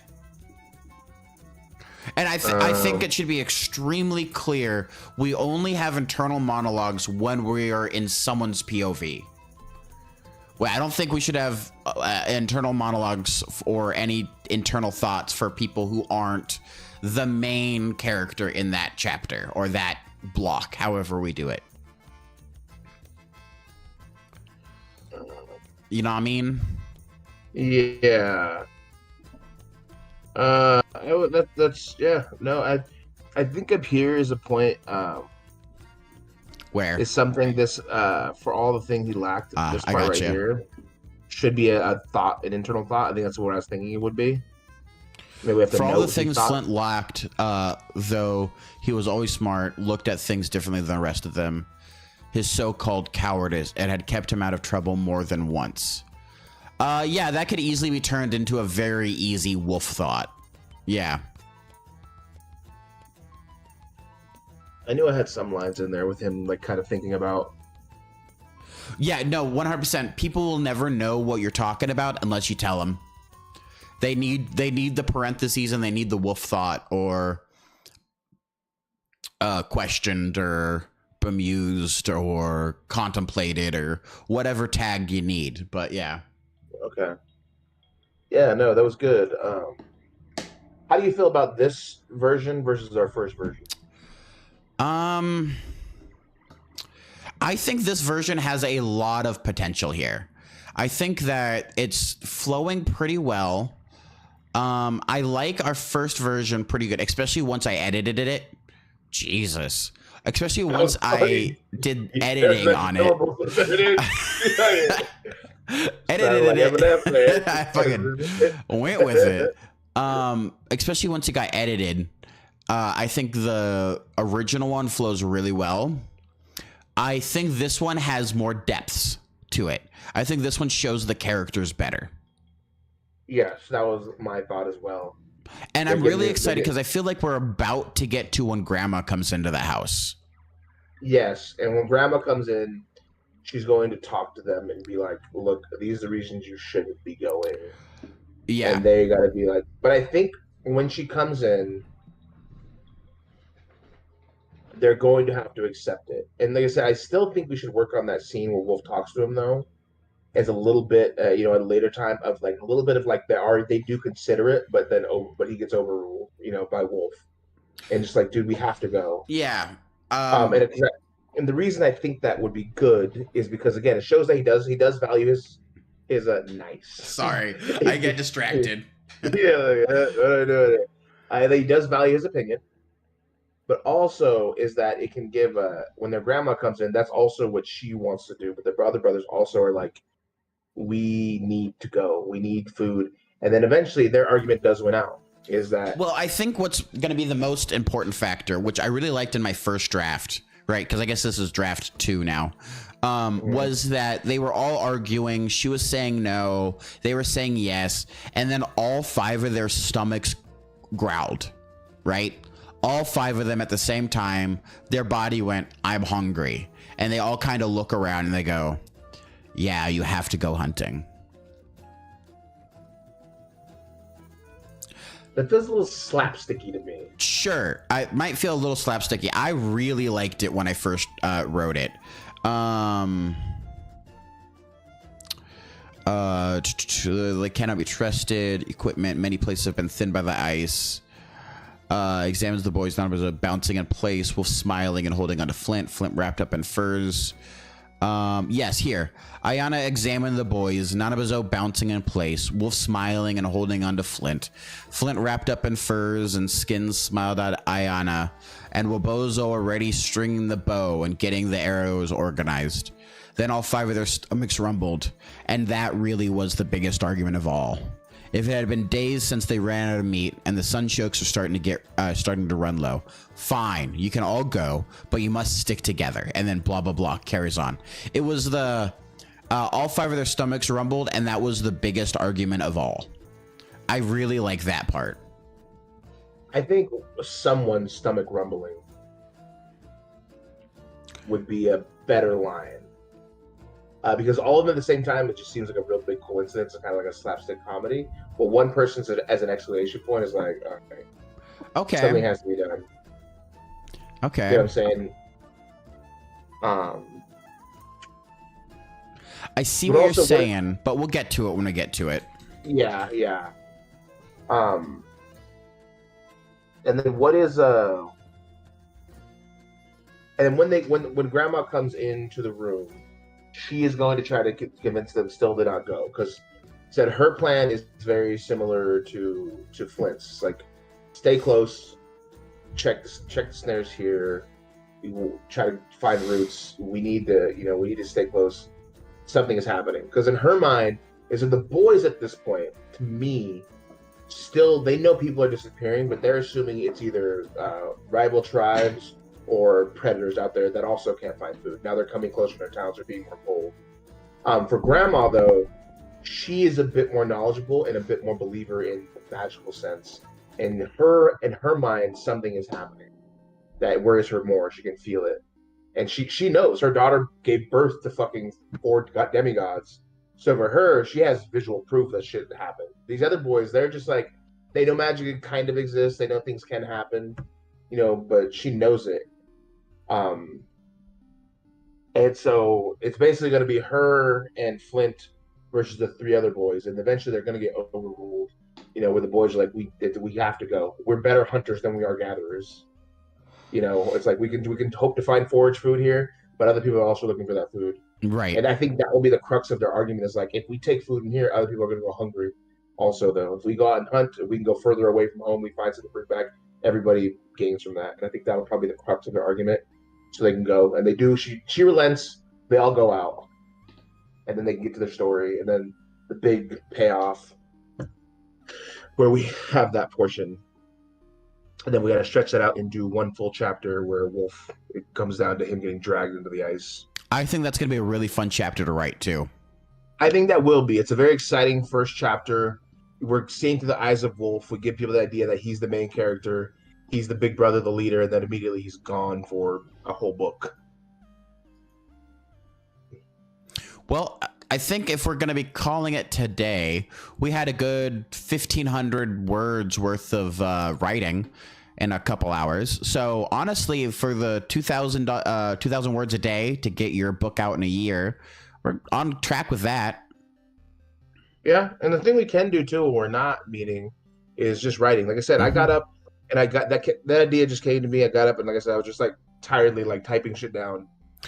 One thing I might want to say to that is when we've just been like, oh yeah, we can just write, we start to do this very quickly. We start to diverge in our understanding of how the story is being paced. I think doing it like this, we were able to keep each other in check a lot better, or not maybe in check, but like check in with each other a lot faster and easier. I agree. But I think too, if we do get some writing done, so we both come back and I read, and you've got, 10 pages of writing, I can read it and be like, all right, this is or isn't what I was thinking, or, oh, that's a good idea here that I didn't think of. Mm-hmm.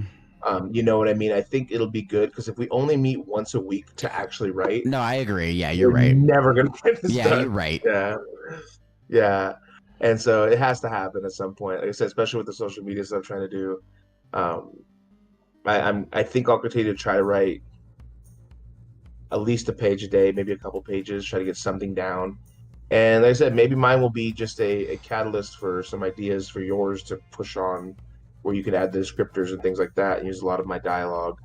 I like your dialogue a lot. It's fun. Yeah. And I'm hoping, we can.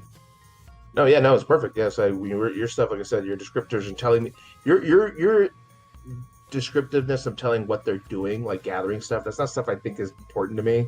That's something I think is so important. Yeah. Yeah, and I think your part as a dungeon master is kind of plays night. Like, where'd you get that from? Like, oh, I just had it. Well, was it on your paper? Where'd you get it? Yeah, no, motherfucker. If it's not written down, you don't have it. I had it the whole time, nerd. The yeah, and so I think that'll work out well. But like I said, I think I'm gonna try to write 2,000 words a day is a lot. It is. But I think it'll go faster if we're not talking also back and forth. I think I could do 2,000 words a day if you can, and yeah, then we can see where it goes. It'll be difficult for me to do 2,000 words a day. I'll definitely give it my best shot, especially now that you have more time to do this and you're going to be a lot more involved than in the very beginning how it was. So I think with the two of us keeping each other on track would be great. And if you have the ability where as you're writing or whatever, I can pop in and see what you're writing. That'll go leagues, because up till this point, you've kind of written and I've kind of written, and then at the end we come together. Versus you're writing and I'm writing, and I go, "What's Tony writing about right now?" And you're going through something, and you could be like, "What's Jonah writing about?" and see what I'm writing.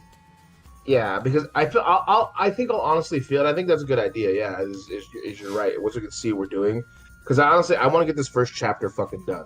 Yeah, it's been a long time. Yeah, we spent too much time not getting it done. I think once we get it all done, even if it's dog shit, hey, we got a chapter done. Now you can turn dog shit into beautiful soil pretty easy. So all you need to do is work it a little bit. How many chapters are in a book? 20? 30? 27 or so. Yeah, see? For the average. Yeah. One down, fucking 26 to go. Yeah. Easy as that. Yeah, so okay. Well, I think that'll be good then. I'll let you know how the social media stuff goes. Perfect. I'm excited to hear. Have you picked up any more followers on your stream? No, not yet. No? You tell them they're a bunch of bitches, they should follow you? I haven't. I'll try that next time. Just go and do it. Hey, bitches. I think they'll earn respect. Mm-hmm. Ooh, hey, bitches. One bitches. One follow, please. That's exactly what I was thinking. You nailed bitches. Yeah. Cursing in a shy tone is always hilarious. Hi, hoes. Hey, asshole. Stop. Oh. Go ahead. Are you guys going to what is it, the Ren Fair? Oh, Ren Fair. Yes, we will. When Katie gets home tonight, I'll ask what day she wants to go. Okay. Yes, because I need to buy my stuff and go to. I want to go drink mead with friends. Yes, and see people in elf costumes and watch shit, jousting and stuff like that. It's a good time. Yeah. Oh, dude, I love that shit. People I love going to those things, especially for the costumes. Oh yeah. Like just seeing like the work people put in. I know one of my favorite parts, like going like Comic-Con, was like this dude last year had this fucking sick Ghostbusters outfit. And I loved it because he was showing me, like, he was obviously proud. Obviously, someone look at it. So he was showing me all the things, like, all his buttons worked. They weren't just, like, glued on things. Oh, that's awesome. Stuff. Yeah, and I was like, holy fuck, dude. That's wiring, circuitry, like, coding. Like, that's awesome. It's a work of art. Yeah, you put so much work into this. His gun was cool. It's like, because it lit up different ways and shit. And I was like, that is sick. And his outfit was also cool, too. But it's like, all of it was just good work. The combination of all of it together. Yes, and I love seeing that kind of stuff, and so I'm interested to see at a Ren Fair people, what the kind of work they put into their costumes there too. A lot of titties are just kind of just out, which is awesome. Well, sweet, even better. Just like a con. Are those natural? Did you put a lot of work into those? What happened? Let's talk. There's a booth where you'll grab the rings. And then there's a lady who will take a mead or a cider or whatever it is, and then she feeds it to you basically. So you're like, and then she got her big old titties out, and she's pouring liquid down your throat. Ren Fair, it's a good time. That's what I thought happened at Ren Fair. Yep, that's all you need to know. Nice. Well, I'm on my way. All right, I'll talk to Katie and see what day works best, and then I'll let you know. For sure. All right. Anything else before we? No, I think this was very productive. Good job, Tony. We'll do this again next week for sure. Yes. So are we meeting Mondays, Tuesdays? Is that thing? I think Monday, Tuesdays Monday. would work the best. I'm not going to stream Mondays. So if we work, if we write, if we talk about the future of the story, if we talk about anything else, I'm not going to be streaming Mondays. But Tuesdays, I'll be streaming, and then I think we should focus on writing on Tuesdays. Okay. Sound good All to right. you? Sounds good. And then I will also share some files with you when I'm writing on my the social media stuff for, let's say, comparisons like that, because I do want to write those out as scripts as well, so you can also chime in on those if Oh, you'd like. Garrett. I was telling Garrett when we were playing D&D together, he was really interested in the TikTok and the script writing stuff like that too. And he told me to let you know that he would be interested in doing TikTok script writing. Garrett? Yeah, redhead from college. Steven, mine, Eric's friend. I think Gareth? Gareth. Fuck. Yeah, Gareth. Oh. I always call him Garrett. I don't know why. He's never Oh. corrected me. Oh, did you play D&D with him? Yeah. Oh, is he in like a Oh. group with you, or is it one shot? Hold up. You said we were going to be meeting Mondays. I am now playing D&D Mondays, starting at like 6:30. Oh, nice. When did you guys start that one? 2 weeks ago. Nice. Who are you playing with? Me, Steven, Gareth, Eric, and 1/4 another person. Oh. Eric is the dungeon master. We're doing not a D&D game. It's kind of like a Call of Cthulhu mixed with another game. So it's kind of like a homebrew system. Oh. We're all cops in a mountain town dealing with Cthulhu shit. Okay, awesome. A little hurt I didn't get the invite, but that's okay. Sorry, bud. I wasn't the dungeon master. Otherwise, absolutely, I would have invited you. Mondays. Man, I really wanted to do... This was working out really well. Okay, another day we'll have to work then. Figure out something later then. Honestly, I think I like this more than the game so far, but we've only gotten 2 sessions in on the game, so... That's okay. We can figure out another day. Yeah, I'll start raking my brain. Honestly, I wouldn't be too upset if we did a Sunday. Sundays, usually I'm not too closed. Let me... Yeah, we'll get back to it. Yeah. All right. Cool. Well, have a good night, Jonah. Of course, Tony. Have a wonderful night. Good talking with you. Good doing stuff. Bye-bye. All right. Well, thank you guys so much for watching this episode of Book Talk, Nanabozo the Rabbit. That was Tony. This is me. End stream.